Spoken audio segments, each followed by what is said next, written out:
So ನಾನೇ ಮೊದಲನೇ ಮಗ ಆ್ಯಕ್ಚುಲಿ ನಮ್ಮ ಕುಟುಂಬಕ್ಕೆ ಬೈ ಬರ್ತ್ ಬಾಯ್. ಒಂದು 12-13 ವರ್ಷವರೆಗೂ ನಾನು ಇದೇ ಹೋರಾಟ. ನಾನು ಅಲ್ಲ ಒಂದು ಸಾಲಿ ಅವ್ರು ನಮ್ಮನ್ನು ಮಗಳಂತ ಒಪ್ಕೊಂಡ್ಬಿಟ್ರೆ ಬ್ಲಡ್ ಕೊಡ್ತಾರೆ, ಅಂದರೆ ಪ್ರಾಣ ಕೊಡ್ತಾರೆ. ನೀವು ಹೇಳ್ತೀರಾ ಯಾವ ರೀತಿ ಬೇಕು ಅಂತ? ಯಾರು ಹೇಗೆ ಖರ್ಚು ಮಾಡ್ತಾರೆ ಹಾಗೆ ಸರ್ಜರಿ ಸಿಗುತ್ತೆ. ಆ ಪ್ಲೇಸಲ್ಲಿ ಆ ಒಂದು ಜಾಗ ಕಟ್ ಮಾಡಿ ಅದನ್ನ ನೀಟಾಗಿ ಶೇಪ್ ಮಾಡಿ ಒಂದು ಶಿಕ್ಷಣ ಇರುತ್ತೆ, ಅದು ಯೋನಿಯಾಗೆ ಕನ್ವರ್ಟ್ ಮಾಡ್ತಾರೆ ಅವ್ರು. ಹೌದು, ಕನ್ವರ್ಟ್ ಮಾಡ್ತಾರೆ. ಮಿನಿಮಮ್ 6-7 ಅವರ್ ಸರ್ಜರಿ ಇರ್ತದೆ. ಇವಾಗಲೂ ಕೂಡ ನಮಗೆ ಗರ್ಭಕೋಶ ಹಾಕ್ಸಿದ್ರೆ ಮಗು ಎತ್ತು ಕೊಡ್ತೀವಿ. ಇಂಟರ್ಸೆಕ್ಸ್ ಅಂದರೆ ಹುಡುಗಿದು ಇರುತ್ತೆ, ಹುಡುಗದು ಇರುತ್ತೆ. ಹುಟ್ಟಿದಾಗಲೇ ಇರುತ್ತೆ. ಫಿಮೇಲ್ ಟು ಮೇಲ್ ಆಗ್ತಾರಲ್ಲ, ಅವ್ರನ್ನ ಈ ಸಮಾಜದಲ್ಲಿ ಎಷ್ಟೋ ಜನ ನೋಡಿಲ್ಲ. ಗೇಗಳು ಕೂಡ ಎಷ್ಟೋ ಜನ ಇವತ್ತು ನಾನು ಗೇ ಅಂತ ಕೊಡ್ತಾರೆ.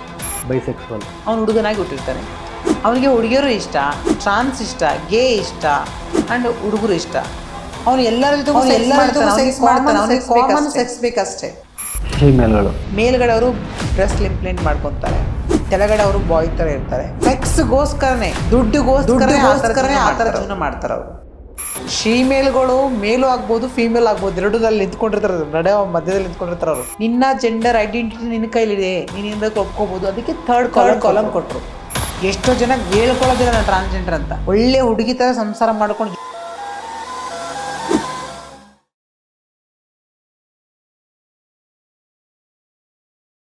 ಸಾಮಾನ್ಯವಾಗಿ ಮಂಗಳಮುಖಿಯರು ಈ ರಸ್ತೆಗಳಲ್ಲಿ ಚಪ್ಪಾಳೆ ತಟ್ಟಿ ದುಡ್ಡಿಸ್ಕೊಳ್ತಾರೆ, ಸೆಕ್ಸ್ ವರ್ಕ್ ಕೆಲಸ ಮಾಡಿ ದುಡ್ಡು ಮಾಡ್ಕೊಳ್ತಾರೆ ಅಂತ ಅಂದ್ಕೊಂಡಿರ್ತೀವಿ. ಆದರೆ ಇತ್ತೀಚಿನ ದಿನಗಳಲ್ಲಿ ಅದಷ್ಟೇ ಅಲ್ಲದೆ ಪೊಲೀಸ್ ಇಲಾಖೆಯಿಂದ ಹಿಡಿದು ಬಿಸ್ನೆಸ್ವರೆಗೂ ಅವರು ತಮ್ಮನ್ನು ತೊಡಗಿಸ್ಕೊಂಡಿದ್ದಾರೆ. ಗಂಡಾಗಿ ಹುಟ್ಟಿ ಹೆಣ್ಣಾಗಿ ಹೇಗೆ ಪರಿವರ್ತನೆ ಆಗ್ತಾರೆ, ಸಮಾಜ ಇವ್ರನ್ನ ಯಾಕೆ ದೂಷಣೆ ಮಾಡ್ತಾರೆ, ಮನೆಯಿಂದ ಆಚೆ ಬಂದಿರೋ ಈ ಗಂಡು ಹೆಣ್ಣಾಗಿ ಬದಲಾಗಕ್ಕೆ ಎಷ್ಟೆಲ್ಲ ಕಷ್ಟಪಡ್ತಾರೆ, ಎಷ್ಟೆಲ್ಲ ಹೋರಾಟ ಮಾಡ್ತಾರೆ ಅನ್ನೋದನ್ನು ತಿಳಿಸೋದಕ್ಕೆ ಇವತ್ತು ನಮ್ಮ ಜೊತೆಗೆ ಉತ್ತರ ಕರ್ನಾಟಕದ ಟ್ರಾನ್ಸ್ಜೆಂಡರ್ ಚರಿತಾ ಕಂಕೋಲ್ ಅವರಿದ್ದಾರೆ. Charitha madam, welcome to Shakti talks. Thank you. ಕೃಷ್ಣಾಯ ವಾಸುದೇವಾಯ ಹರೇ ಪರಮಾತ್ಮನೆ ಪ್ರಣತ ಕ್ಲೇಶ ನಾಶಾಯ ಗೋವಿಂದಾಯ ನಮೋ ನಮೋ. ನಿಮ್ಮ ಪರಿಚಯ ಹೇಳ್ಕೋಬೋದಾ? ನೀವು ಯಾರು, ನಿಮ್ಮ ಮೂಲ ಏನು ಅಂತ? ನಾನು ಮೂಲತಃ ಕಲ್ಯಾಣ ಕರ್ನಾಟಕದವಳು. ಸೊ ಯಾದಗಿರಿ ಡಿಸ್ಟಿಕಲ್ಲಿ ಕೊಂಕಲ್ ಅನ್ನೋ ಗ್ರಾಮದಲ್ಲಿ ನಾನು ಜನಿಸಿದ್ದು. ನಾನು ಎಲ್ಲರ ಥರ ನನ್ನ ತಂದೆ ತಾಯಿಗೆ ಒಂದು ಮಗನಾಗಿ ಜನಿಸ್ತೀನಿ. ನಾನು ಕೂಡ ಬೈ ಬರ್ತ್ ಬಾಯ್. ಸೊ ಮಗು ಹುಟ್ಟಿದ ತಕ್ಷಣ ನಾವು ಡಿಸೈಡ್ ಮಾಡಿಬಿಡ್ತೀವಿ, ತಂದೆ ತಾಯಿಯಾದರು ಗಂಡು ಮಗು ಹೆಣ್ಮಗು ಈ ಭಾವನೆಯಲ್ಲಿ ನಾವು ಫಿಕ್ಸ್ ಆಗಿಬಿಟ್ಟಿದ್ದೀವಿ. ಸೊ ಇವಾಗ ನಾವು ಹೇಳ್ತೀವಿ ಇಂಟರ್ಸೆಕ್ಸ್ ಅಂತ ಹೇಳ್ತೀವಿ ಇಂಗ್ಲೀಷಲ್ಲಿ. ಸೊ ಆ ಥರ ಮಕ್ಕಳು ಹೆಂಗೆ ಹುಡ್ತಾರೆ ಅಂದರೆ 2 ಲಿಂಗಗಳನ್ನು ಧರಿಸಿ ಹುಡ್ತಾರೆ. ಸೊ ಅಂಥ ಮಕ್ಕಳನ್ನು ಏನಂತ ಹೆಸರು ಕೊಡ್ತೀರಾ ನೀವು? ಸೊ ಇವಾಗ ನಾವು ಇಂಟರ್ಸೆಕ್ಸ್ ಅಂತೇಳಿ LGBTQI ಅಂತೇಳಿ ನಾವು ತುಂಬ ಫೈಟ್ಗಳು ಮಾಡಿ ಇವಾಗ ಅದಕ್ಕಾದಂಥ ಒಂದು ಹೋರಾಟಗಳನ್ನ ಮಾಡಿ ಅದನ್ನಾದಂಥ ಒಂದು ಇವತ್ತು ರೆಸ್ಪೆಕ್ಟ್ಫುಲ್ಲಾಗಿ ಲೈಫ್ ಲೀಡ್ ಮಾಡಬೇಕು. ಥರ್ಡ್ ಕಾಲಮ್ ಬಂದಿದೆ. ನಾನು ಹುಟ್ಟಿದಾಗ ನನ್ನ ತಂದೆ ತಾಯಿ ಕೂಡ ಫಸ್ಟ್ ನನ್ನ ಆಕ್ಸೆಪ್ಟ್ ಮಾಡಿದ್ದು ಒಂದು ಗಂಡು ಮಗು ಅಂತೇಳಿ. ಸೊ ಒಂದು ಏಜ್ ಅಂತ ಇರುತ್ತೆ. ಸೊ ಒಂದು ಏಜ್ ಅಂದರೆ ಒಂದು ಮಗುಗೆ ಮಿನಿಮಮ್ ಒಂದು 12-13 ವರ್ಷ ಆಗ್ತಾ ಹೋದಾಗ ಸೊ ಮಗುನ ಬದಲಾವಣೆ ಗೊತ್ತಾಗುತ್ತೆ. ಗಂಡ ಹುಡ್ತೀರಾ ನೀವು, ಹೋಗ್ತಾ ಹೋಗ್ತಾ ಹೋಗ್ತಾ ನಿಮ್ಮಲ್ಲಿ ಒಂದು ಬದಲಾವಣೆ ಕಾಣುತ್ತೆ, ಆ ಹೆಣ್ತನ ಕಾಣುತ್ತೆ. ಅದು ಆ ವಯಸ್ಸಿಗೆ 12 ಹೌದು, 12-13 ವಯಸ್ಸಿಗೆನೆ. ಸೊ ನಾನು ಹುಡುಗ ಅಲ್ಲ, ನಾನು ಹುಡುಗಿ. ಬಿಕಾಸ್ ನನ್ನ ಬಾಡಿ ಒಂದು ಜೆಂಡರ್ನ ಹೇಳಿದರೆ ನನ್ನ ಒಳಗಡೆ ಇರುವಂಥ ಒಂದು ಆತ್ಮ ಒಂದು ಜೆಂಡರ್ ಹೇಳುತ್ತೆ, ಅಂದರೆ ಕಾಡ್ತಾ ಇರುತ್ತೆ. ಸೊ ನಾನು ಒಂದು ಹುಡುಗ ಅಲ್ಲ, ನಾನು ಹುಡುಗಿ ಅಂತ ಅದು ಒಳಗಿಂದ ಒತ್ತಿ ಹೇಳ್ತಾ ಇರುತ್ತೆ. ಸೊ ಅದನ್ನು ಈ ಪ್ರಪಂಚದಲ್ಲಿ ಯಾರು ಕೂಡ ಒಪ್ಕೊಳ್ಳಲ್ಲ ಅಂದಾಗ ಅವ್ರಿಗೊಂದು ಮೈಂಡ್ ಸೆಟ್ ಫಿಕ್ಸ್ ಆಗಿರ್ತಾರೆ. ಸೊ ನೀನು ನಮ್ಮ ಮಗ ಅಷ್ಟೇ, ಸೊ ಇವತ್ತು ನೀನು ಇದೇ ಬಟ್ಟೆ ಹಾಕೋಬೇಕು, ನೀನು ಹೀಗೆ ಇರಬೇಕಂತೇಳಿ ಅವರು ಫಿಕ್ಸ್ ಆಗಿಬಿಟ್ಟಿರ್ತಾರೆ. ಸೊ ಒಂದು 12-13 ವರ್ಷವರೆಗೂ ನಾನು ಇದೇ ಹೋರಾಟ. ನಾನು ಅಲ್ಲ ಅಂದ್ರೆ ಈ ಹೆಣ್ಮಕ್ಳು ದೊಡ್ಡವರಾಗ್ತಾರಲ್ಲ, ಆ ವಯಸ್ಸಲ್ವಾ? ಅದೇ ವಯಸ್ಸು 13-14 ವರ್ಷ ಒಳಗಡೆನೆ ಆ ಮಗು ಮೆಚೂರ್ ಬರುತ್ತೆ. ಸೊ ಮಹಿಳೆ ಆಗಿದ್ರೆ ಒಂದು ಏಜ್ ಅಂತ ಇರುತ್ತೆ ಮಕ್ಕಳಿಗೆ, ಮೆಚ್ಯೂರಿಟಿ ಮೈಂಡ್ ಅನ್ನುವಂಥ ಏಜು ಮಿನಿಮಮ್ 13-14 ವರ್ಷ ಒಳಗಡೆ ಸ್ಟಾರ್ಟ್ ಆಗುತ್ತೆ. ಸೊ ಎಸ್ ಡಿಫ್ರೆನ್ಸ್ ಗೊತ್ತಾಗುತ್ತೆ. ನಾನು ಇದಲ್ಲ, ನಾನು ಇದು, ನಾನು ಹೀಗಲ್ಲ, ನಾನು ಹೀಗೆ ಅನ್ನೋದು ಒಂದು ಭಾವನೆಗಳು ಉಟ್ಕೊತದೆ. ಬಟ್ ಆ ಭಾವನೆಗಳಿಗೆ ಯಾರು ಬೆಲೆ ಕೊಡೋದಿಲ್ಲ. ತಂದೆ ತಾಯಿ ಆಗಲಿ, ಬಂಧು ಬಳಗ ಆಗಲಿ, ಸೊ ರಿಲೇಷನ್ಸ್ ಆಗಲಿ, ಸೊ ಯಾರು ಕೂಡ ಇದಕ್ಕೆ ವ್ಯಾಲ್ಯೂ ಕೊಡಲ್ಲ, ನಮ್ಮನ್ನ ಒಪ್ಕೊಳ್ಳಲ್ಲ. ನೀವು ಎಕ್ಸ್ಪ್ರೆಸ್ ಮಾಡ್ಕೊಂಡ್ರಿ ಮನೇಲೆಲ್ಲ ಈ ವಿಚಾರದ ಬಗ್ಗೆ? 100% ನಾವು ಆ ಟೈಮ್ ಹೇಳಲೇಬೇಕಾಗತ್ತೆ. ನಾನು ಇದಲ್ಲ, ನಾ ಇದಂತ ವಾದ ಮಾಡಬೇಕಾಗತ್ತೆ. ನನ್ನ ನಿಜವಾದ ಫೈಟ್, ನಿಜವಾದ ಹೋರಾಟ ಸ್ಟಾರ್ಟ್ ಆಗುತ್ತೆ ನನ್ನ ಕುಟುಂಬದಿಂದ. ಸೊ ನನ್ನ ಕುಟುಂಬದಲ್ಲಿ ಒಪ್ಕೊಳ್ಳೋದಿಲ್ಲ. ನಾನು ಹೇಳ್ತೀನಿ, ಅವ್ರಿಗೆ ಹಠ ಮಾಡಿ ಹೇಳ್ತೀನಿ, ನಾನು ಹಿಂಗೆ, ನಾನು ಹಿಂಗಲ್ಲ, ನೀವು ಇಷ್ಟಪಟ್ಟಂಥ ಮಗು ನಾನಲ್ಲ, ನನ್ನ ಒಳಗಡೆ ಬೇರೆ ಒಂದು ಮಗು ಇದೆ. ನೀವು ಎಷ್ಟು ಜನ ಮಕ್ಕಳು ಮೇಡಮ್ ಮನೇಲಿ? ನಾವು 4 ಜನ. ನಮ್ಮ ತಂಗಿ, ನಮ್ಮ ತಮ್ಮಂದ್ರು ಇದ್ದಾರೆ. ನನ್ನ ಒಂದ ತಮ್ಮ ಇಲ್ಲೇ ಓದ್ತದಾನೆ ಬ್ಯಾಂಗ್ಳೂರಲ್ಲೇ. ಸೊ ಸೆಕೆಂಡ್ PUC ಇದ್ದಾನೆ. ಇನ್ನೊಬ್ಬ ತಮ್ಮ ಸ್ವಂತ ಫ್ಲವರ್ ಡೆಕೋರೇಷನ್ ಇದೆ. ತಂಗಿ ಮ್ಯಾರೇಜ್ ಆಗಿದ್ದಾರೆ. ಸೊ ನಾನೇ ಮೊದಲನೇ ಮಗ ಆ್ಯಕ್ಚುಲಿ ನಮ್ಮ ಕುಟುಂಬಕ್ಕೆ. ಓಕೆ, ನಮ್ಮ ಕುಟುಂಬದಲ್ಲಿ ನಮ್ಮ ಫ್ಯಾಮಿಲಿ ತಕ್ಕ ಮಟ್ಟಿಗೆ ಅವ್ರು ಹೇಗೆ ಬೇಕಾಗೆ ಆರಾಮಾಗಿ ಲೈಫ್ ಲೀಡ್ ಮಾಡ್ಕೊಂಡು ಹೋಗ್ತಾ ಇದ್ದಾರೆ. ಆ ಟೈಮಲ್ಲಿ ಎಕ್ಸ್ಪ್ರೆಸ್ ಮಾಡ್ಕೊಂಡ್ರಿ, ಮನೆಯವ್ರಂತ ಅದಂತರ ಅವಮಾನ ಥರ ಆಗುತ್ತೆ ಅನ್ಕೊಂಡಿರ್ತಾರೆ, ಏನು ಹೇಳ್ತಾ ಇದ್ದಾಳಲ್ಲ ನಾನು ಗಂಡಲ್ಲ ಹೆಣ್ಣು ಅಂತ. ಮುಂದೆ ಹೆಂಗಾಯ್ತು ಮೇಡಮ್? ನಂದು ಒಂದು ಸಣ್ಣ ಕತೆ ಹೇಳ್ತೀನಿ, ಯಾಕೆ ಅವ್ರು ಒಪ್ಕೊಂಡಿಲ್ಲ ಅನ್ನೋದಕ್ಕೆ. ನಾನು ಹುಟ್ಟಿ 8 ತಿಂಗಳಿಗೆ ನಮ್ಮಮ್ಮ ನಮ್ಮ ಅಪ್ಪನಿಗೆ ಜಗಳ ಆಗಿರುತ್ತೆ. ಅವಾಗ ನಮ್ಮಮ್ಮ ತವ್ರ ಮನೆಗೆ ಇರ್ತಾರೆ. ಸೊ ನಮ್ದು ಅಮ್ಮ ನನ್ನ ತವ್ರ ಮನೆಗೆ ಇರ್ಬೇಕಾ, ನಾನು 8 ತಿಂಗಳ ಮಗು, ನಾನು ಅಲ್ಲಿ ತೊಗೊಂಡೋಗಿ ಇಟ್ಕೊಂಡಿರ್ತಾರೆ ಜೊತೆಗೆ, ಅಮ್ಮನ ಜೊತೆಗೆ. ನಮ್ಮಪ್ಪ ನಮ್ಮ ತಾತ ಹೇಳ್ತಾರೆ, ಹೋಗಿ ನಮ್ಮ ಮಗುನ ಸೊಸೆನೇ ಕರ್ಕೊಂಬ ಅಂತ ನಮ್ಮ ಅಪ್ಪನ ಕಳಿಸ್ತಾರೆ. ಅವಾಗ ಆ ಟೈಮಲ್ಲಿ ನಮ್ಮಪ್ಪ ಏನು ಮಾಡ್ತಾರೆ, ಹೋಗ್ಬಿಟ್ಟು ನಮ್ಮಮ್ಮ ಅಲ್ಲಿ ಅವ್ರದ್ದು ಜಮೀನೆಲ್ಲ ಇರ್ತಾವಲ್ಲ ಅಲ್ಲಿ ಇರಬೇಕಾದ್ರೆ ನಮ್ಮಪ್ಪ ನನ್ನ ಎತ್ಕೊಂಡ್ಬಿಟ್ಟು ಬಂದುಬಿಡ್ತಾರೆ. ನಿಮ್ಮ ತಾಯಿನ ಕರ್ಕೊಂಬರಲ್ಲ? ನಿಮ್ಮ ತಾಯಿನ ಕರ್ಕೊಂಬರಲ್ಲ. ಇವಾಗ ನಮ್ಮ ಅಪ್ಪ ಬಂದಿದ್ದಾರೆ ಅನ್ನೋ ಕಾರಣಕ್ಕೆ ನಮ್ಮ ತಾಯಿ ಏನು ಮಾಡ್ತಾರೆ, ನಮ್ಮ ಅಪ್ಪನ ಕೈಲಿ ಕೊಟ್ಬಿಟ್ಟು ಸ್ವಲ್ಪ ಜಮೀನ್ ಕಡೆ ಹೋಗ್ತಾರೆ. ಅವಾಗ ನಮ್ಮಪ್ಪ ಏನು ಮಾಡ್ತಾರ, ಸಡನ್ ಆಗಿ ನನ್ನ ಎತ್ಕೊಂಡು ಸೀದಾ ಊರಿಗೆ ಬಂದುಬಿಡ್ತಾರೆ. ನಮ್ಮ ತಾತ ಕೇಳ್ತಾರೆ, ಏನಕ್ಕೆ ಹಿಂಗೆ ಎತ್ಕೊಂಡ್ಬಂದಿದ್ಯಾ, ಸಣ್ಣ ಮಗು, ಇನ್ನೂ ಹಾಲು ಕುಡಿಯೋ ಮಗು, ಹಿಂಗೆಲ್ಲ ಮಾಡಿದ್ರೆ ಹೆಂಗಂತೇಳಿ. ಅವತ್ತು ನೈಟಿಗೆ ಅವಾಗೆಲ್ಲ ಫೋನ್ಗಳೆಲ್ಲ ಇರಲಿಲ್ಲ, ಅವಾಗೆಲ್ಲ ಫೋನ್ ಕಾಲ್ಸ್ ಇವೆಲ್ಲ ಏನಿರಲಿಲ್ಲ. ಹಳ್ಳಿ ವಾತಾವರಣ ಅಂತಂದ್ರೆ, ಅದ್ರಲ್ಲಿ ನಮ್ಮ ಭಾಗ ಅಂತಂದರೆ ತುಂಬ ಹಿಂದುಳಿದಂಥ ಭಾಗಗಳು. ಅವಾಗ ಎತ್ತಿನ ಬಂಡಿ ಈ ಥರ ಕೇಳ್ಪಟ್ಟಿದ್ದೀವಿ ನಾವು. ಇದೆಲ್ಲ ಎತ್ತಿನ ಬಂಡಿಯಲ್ಲಿ ಹೋಗಬೇಕಾಗಿತ್ತಂತೆ. ಅವಾಗ ಏನಾದರೂ ಟ್ಯಾಕ್ಟರ್ಸು ಸ್ವಲ್ಪ ಹೋಗ್ತಿದ್ವಂತ, ಬಸ್ಗಳು ಈ ಟೈಮ್ ಅಂತ ಒಂದು ಟೈಮಿಂಗ್ಸ್ ಮೇಲೆ ಬಸ್ ಇರ್ದಂಥ ಹಳ್ಳಿಗಳಿಗೆ ಅಷ್ಟೇ. ಸೊ ಇಲ್ಲಿ ಈಗೋ ಹರ್ಟ್ ಆಗುತ್ತೆ ನಮ್ಮ ಅಮ್ಮನಿಗೆ. ನನಗೆ ಹೇಳಾರ ನನ್ನ ಮಗುನ ತೊಗೊಂಡು ಹೋಗಿದ್ದಾನೆ, ಸೊ ನಾನೇ ಊರಿಗೆ ಹೋಗಬೇಕು ಅಂತ ನಮ್ಮ ಅಮ್ಮನಿಗೆ ಈಗೋ. ಅವಾಗ ನಮ್ಮ ತಾತ ಥಿಂಕ್ ಮಾಡ್ತಾರೆ. ಸೊ ಹಿಂಗೆ ನಮ್ಮ ಅಪ್ಪನಿಗೆ ಬೇಯ್ತಾರೆ, ಸೊ ಏನಕ್ಕೆ ಈ ಥರ ತೊಗೊಂಬಂದಿದ್ದು ಹಂಗಿಂಗೆ ಅಂತ. ಅವತ್ತು ನೈಟ್ ಯಾರ್ದೋ ಬೇರೆ ಮನೆ ಹಸು ಹಾಲು ತೊಗೊಂಬಂದು ಕೂಡಿಸ್ತಾರೆ. ಅವಾಗ ನಮ್ಮ ತಾತ ಡಿಸೈಡ್ ಮಾಡ್ತಾರೆ, 1-2 ದಿನ ನೋಡ್ತಾರೆ, 3 ದಿನ ನಮ್ಮಮ್ಮ ಬರಲ್ಲ ಅಂತ ಗೊತ್ತಾದಾಗ, ಈಗ ನಮ್ಮ ಅಮ್ಮನಿಗೆ ಏನಂದ್ರೆ ಇವರೇ ಬಂದು ಕರ್ಕೊಂಡು ಹೋಗ್ಲಿ ಅಂತ ನಮ್ಮ ಅಮ್ಮನಿಗೆ. ಸೊ ಇಲ್ಲಿ ನಮ್ಮಪ್ಪ ಹೋಗಲ್ಲ. ಸೊ ಹಿಂಗೆಲ್ಲ ಆಗಿ ಕತೆಗಳು ಅದು ನಾರ್ಮಲ್ ಆಗಿರುತ್ತೆ. ನಮ್ಮ ತಾತ ಏನು ಮಾಡ್ತಾರೆ, ಇಮಿಡಿಯೇಟ್ಲಿ ಊರೊಳಗಡೆ ಎಲ್ಲ ಹೋಗಿ ಹಸು ಹುಡುಕಾಡ್ತಾರೆ.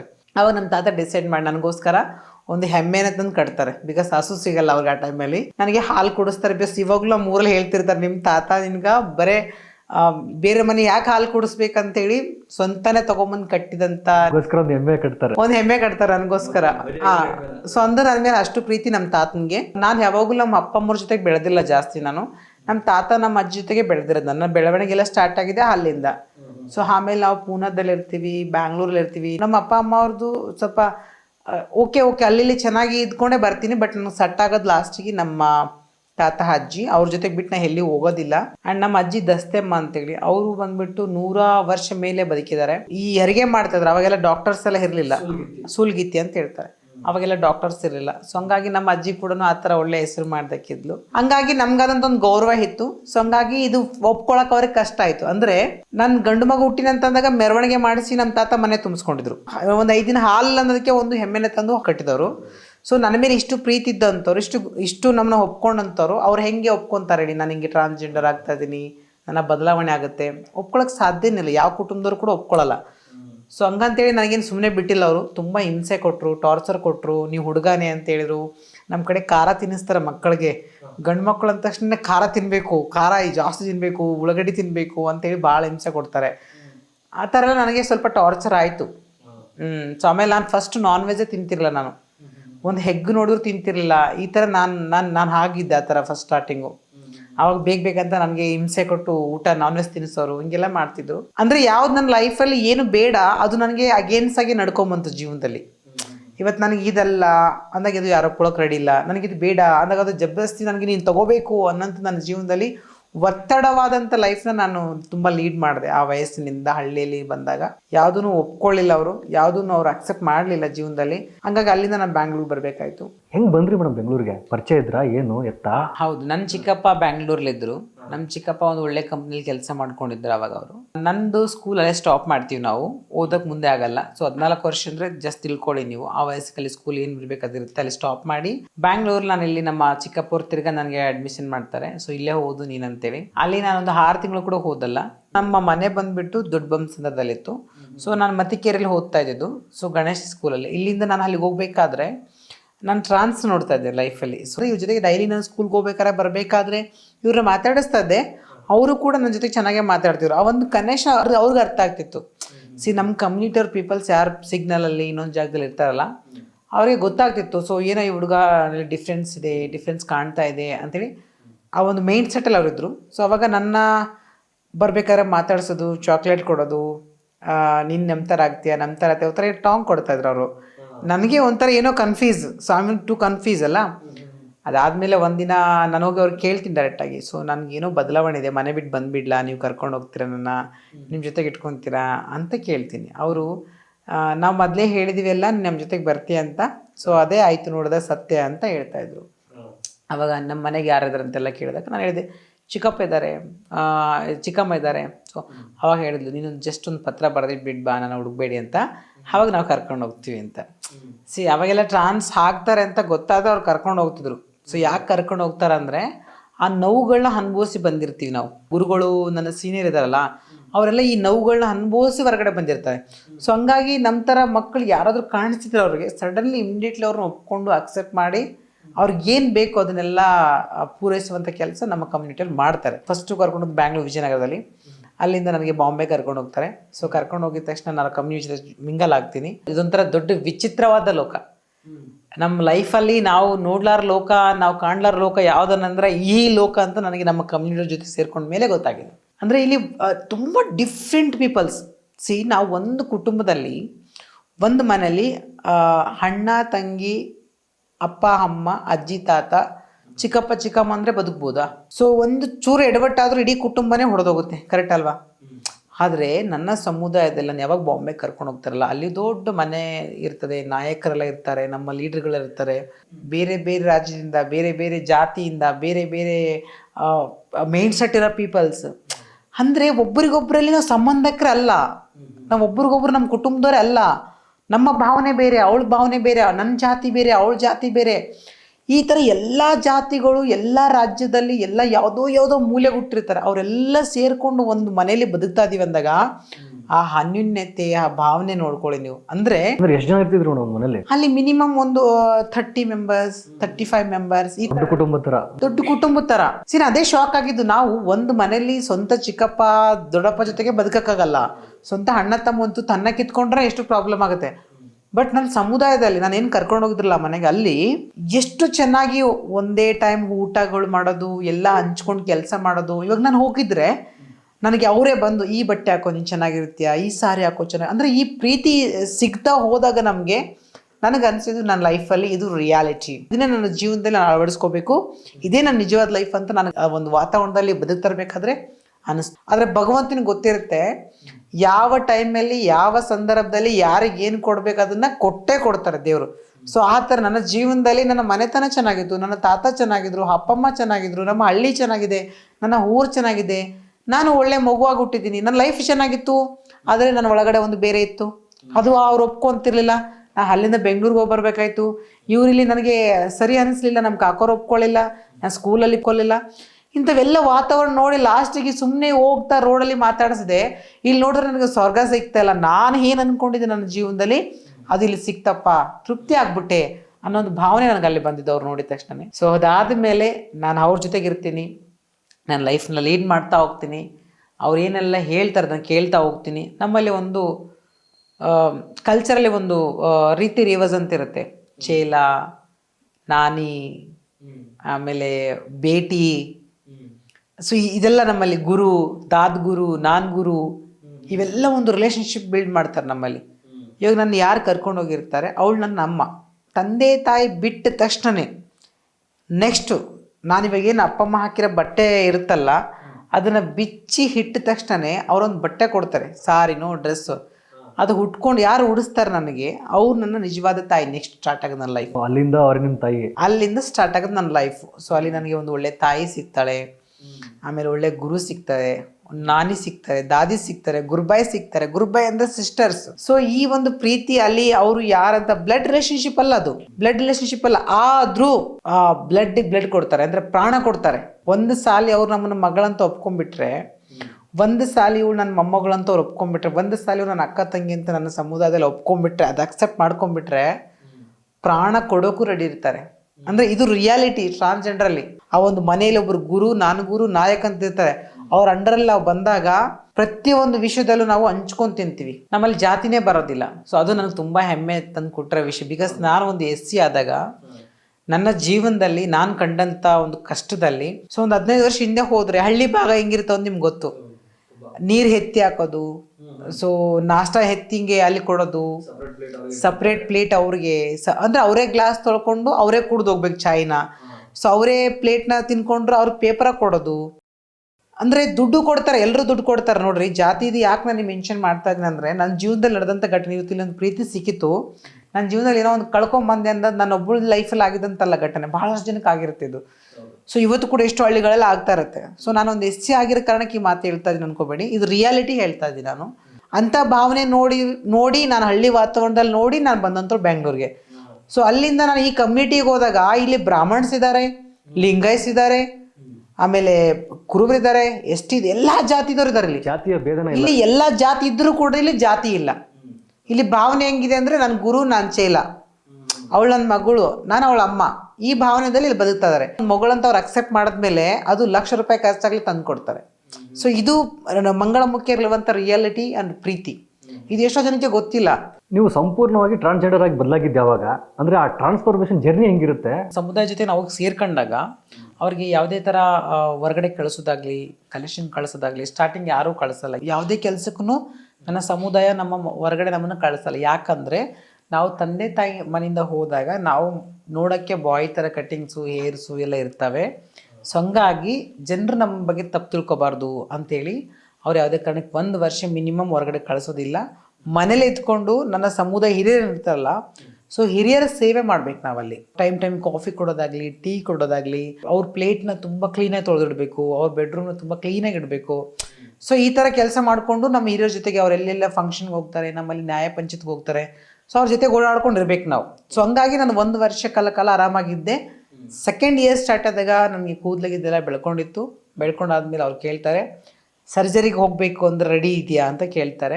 ಸೊ ಅವಾಗ ಹೇಳ್ತೀನಿ, ನಾನಿನ್ನು ತುಂಬ ಚಿಕ್ಕ ವಯಸ್ಸಲ್ಲ, ಅವಾಗ ನಮ್ಮ ಡಾಕ್ಯುಮೆಂಟ್ಸ್ ಇರೋದಿಲ್ಲ, ಇವಾಗ ಎವಿಡೆನ್ಸ್ ಇರಲ್ಲ. ನಮ್ಮಲ್ಲಿ 4-5 ಥರ ಸರ್ಜರಿ ಇರುತ್ತೆ, ಬಟ್ ಅದೆಷ್ಟು ಜನಕ್ಕೆ ಬಯಲಿಗೆ ಹೊರಗಡೆ ಗೊತ್ತಿಲ್ಲ ವಿಷಯಗಳು. ಸ್ಕೂಲ್ದು ಏನಿದೆ ತಿಳ್ಕೊಂಡು ಹೆಚ್ಚ ಕಡಿಮೆ ಹಾಕಿ 18 ಮೇಲೆ ಥರ ತೋರಿಸ್ಬಿಡ್ತಾರೆ. ನೀನು 14 ಇದ್ರು ಅದೇ ಏಜು, 15 ಇದ್ರೆ ಅದೇ ಏಜು, 16 ಇದ್ರೆ ಅದೇ ಏಜು, ಒಟ್ಟು 18 ಮೇಲೆ ಹಾಕಿಬಿಟ್ಟು ಸರ್ಜರಿಗೆ ಕಳಿಸೋಂಥ ಕೆಲಸ ಮಾಡ್ತಾರೆ. ಕೇಳ್ತಾರೆ, ಅವ್ರು ಸರ್ಜರಿ ಮಾಡ್ಕೊತೀರಾ, ನೀನು ಸರ್ಜರಿಗೆ ಮಾಡೋದಾ ನಾವು ಅಂತ ಕೇಳಿದಾಗ ನಾನು ಹೇಳ್ತೀನಿ, ಇಲ್ಲ ಈ ವರ್ಷ ಆಗೋದಿಲ್ಲ, ನನ್ನ ಭಾವನೆ ನಾನು ವ್ಯಕ್ತಪಡಿಸ್ತೀನಿ. ಸೊ ಅದಾದಮೇಲೆ ನನ್ನ ಕಮ್ಯುನಿಟಿಯಲ್ಲಿ ಕಲೆಕ್ಷನ್ ಮಾಡೋಕೆ ಹೋಗ್ಬೇಕು. ನೀನು ಸರ್ಜರಿ ಮಾಡಿದ್ರೆ ಫೈನಾನ್ಸ್ ತೆಗಿತೀವಿ, ಎಲ್ರಿಗೂ ಆಪರ್ಚುನಿಟಿ ಕೊಡಲ್ಲ ಅವ್ರು, ನೀವು ಮಾಡ್ಕೊಂತಿ ಅಂತ ಎಲ್ರಿಗೂ ಕೇಳಲ್ಲ. ಯಾರು ನಂಬಿಕೆವಸ್ತರಾಗಿ ನಂಬಿಕೆ ಉಳ್ಳರಾಗಿ ಆ ಮನೇಲಿ ಬದುಕ್ತೀವಿ ಬಾಳ್ತೀವೋ ಅಂಥವ್ರಿಗೆ ಮಾತ್ರ ಈ ಒಂದು ಆಪರ್ಚುನಿಟಿ ಕೊಡ್ತಾರೆ ಅವರು. ಸೊ ಯಾಕಂದರೆ ಲಕ್ಷಾಂತರ ರೂಪಾಯಿ ದುಡ್ಡು ಹಾಕ್ಬೇಕು, ಸರ್ಜರಿ ಅಂದರೆ ಈಸಿ ಅಲ್ಲ. ಆ ಲಕ್ಷಾಂತರ ರೂಪಾಯಿ ದುಡ್ಡು ಹಾಕಕ್ಕೆ ಅವ್ರಿಗೆ ತಲೆ ಕೆಟ್ಟಿರ್ತಾ? ಬಿಕಾಸ್ ಯಾಕಂದ್ರೆ ನಾವು ಮನೇಲಿ 1 ವರ್ಷಗಳ ಕಾಲ ಯಾಕೆ ಇಟ್ಕೊತಾರಂದರೆ, ನಮ್ಮ ಕೈ ಬಾಯಿ ಸುದ್ದಾಗಿದೆಯಾ, ಈ ಹುಡುಗಿ ಹೇಗೆ ಒಳ್ಳೆ ತಂದಲ್ಲಿ ಬದುಕ್ತಾಳ, ಇಲ್ಲ ಕಳ್ಳಿನ ಸುಳ್ಳಿನ, ಇಲ್ಲ ಯಾರಿಗಾದ್ರು ಒಬ್ರಿಗೊಬ್ರು ಪಿಟ್ಟಿಗಿಟ್ಟು ಜಗಳ ಮಾಡಿಸೋಳ, ಇದೆಲ್ಲ 1 ವರ್ಷಗಳ ಕಾಲ ಅಬ್ಸರ್ವ್ ಮಾಡಿರ್ತಾರೆ ಅವರು. ನಮ್ಮ ಗುರುಗಳು ಯಾರಿಗಾದ್ರು ಆಫರ್ ಮಾಡ್ತಾರೆ, ನಿನ್ನ ಸರ್ಜರಿ ಮಾಡಿಸ್ಲಾ, ನೀನು ಒಳ್ಳೆ ಹುಡುಗಿ ಆಗ್ಬಿಡ್ತೀಯ, ತುಂಬ ಚೆನ್ನಾಗಿ ಆಗ್ತೀಯ, ಆಮೇಲೆ ನೀನು ಆರಾಮಾಗಿ ಬದುಕ್ಬೋದು, ಆರಾಮಾಗಿ ಇರ್ಬೋದು ಅಂತ ಹೇಳ್ತಾರೆ.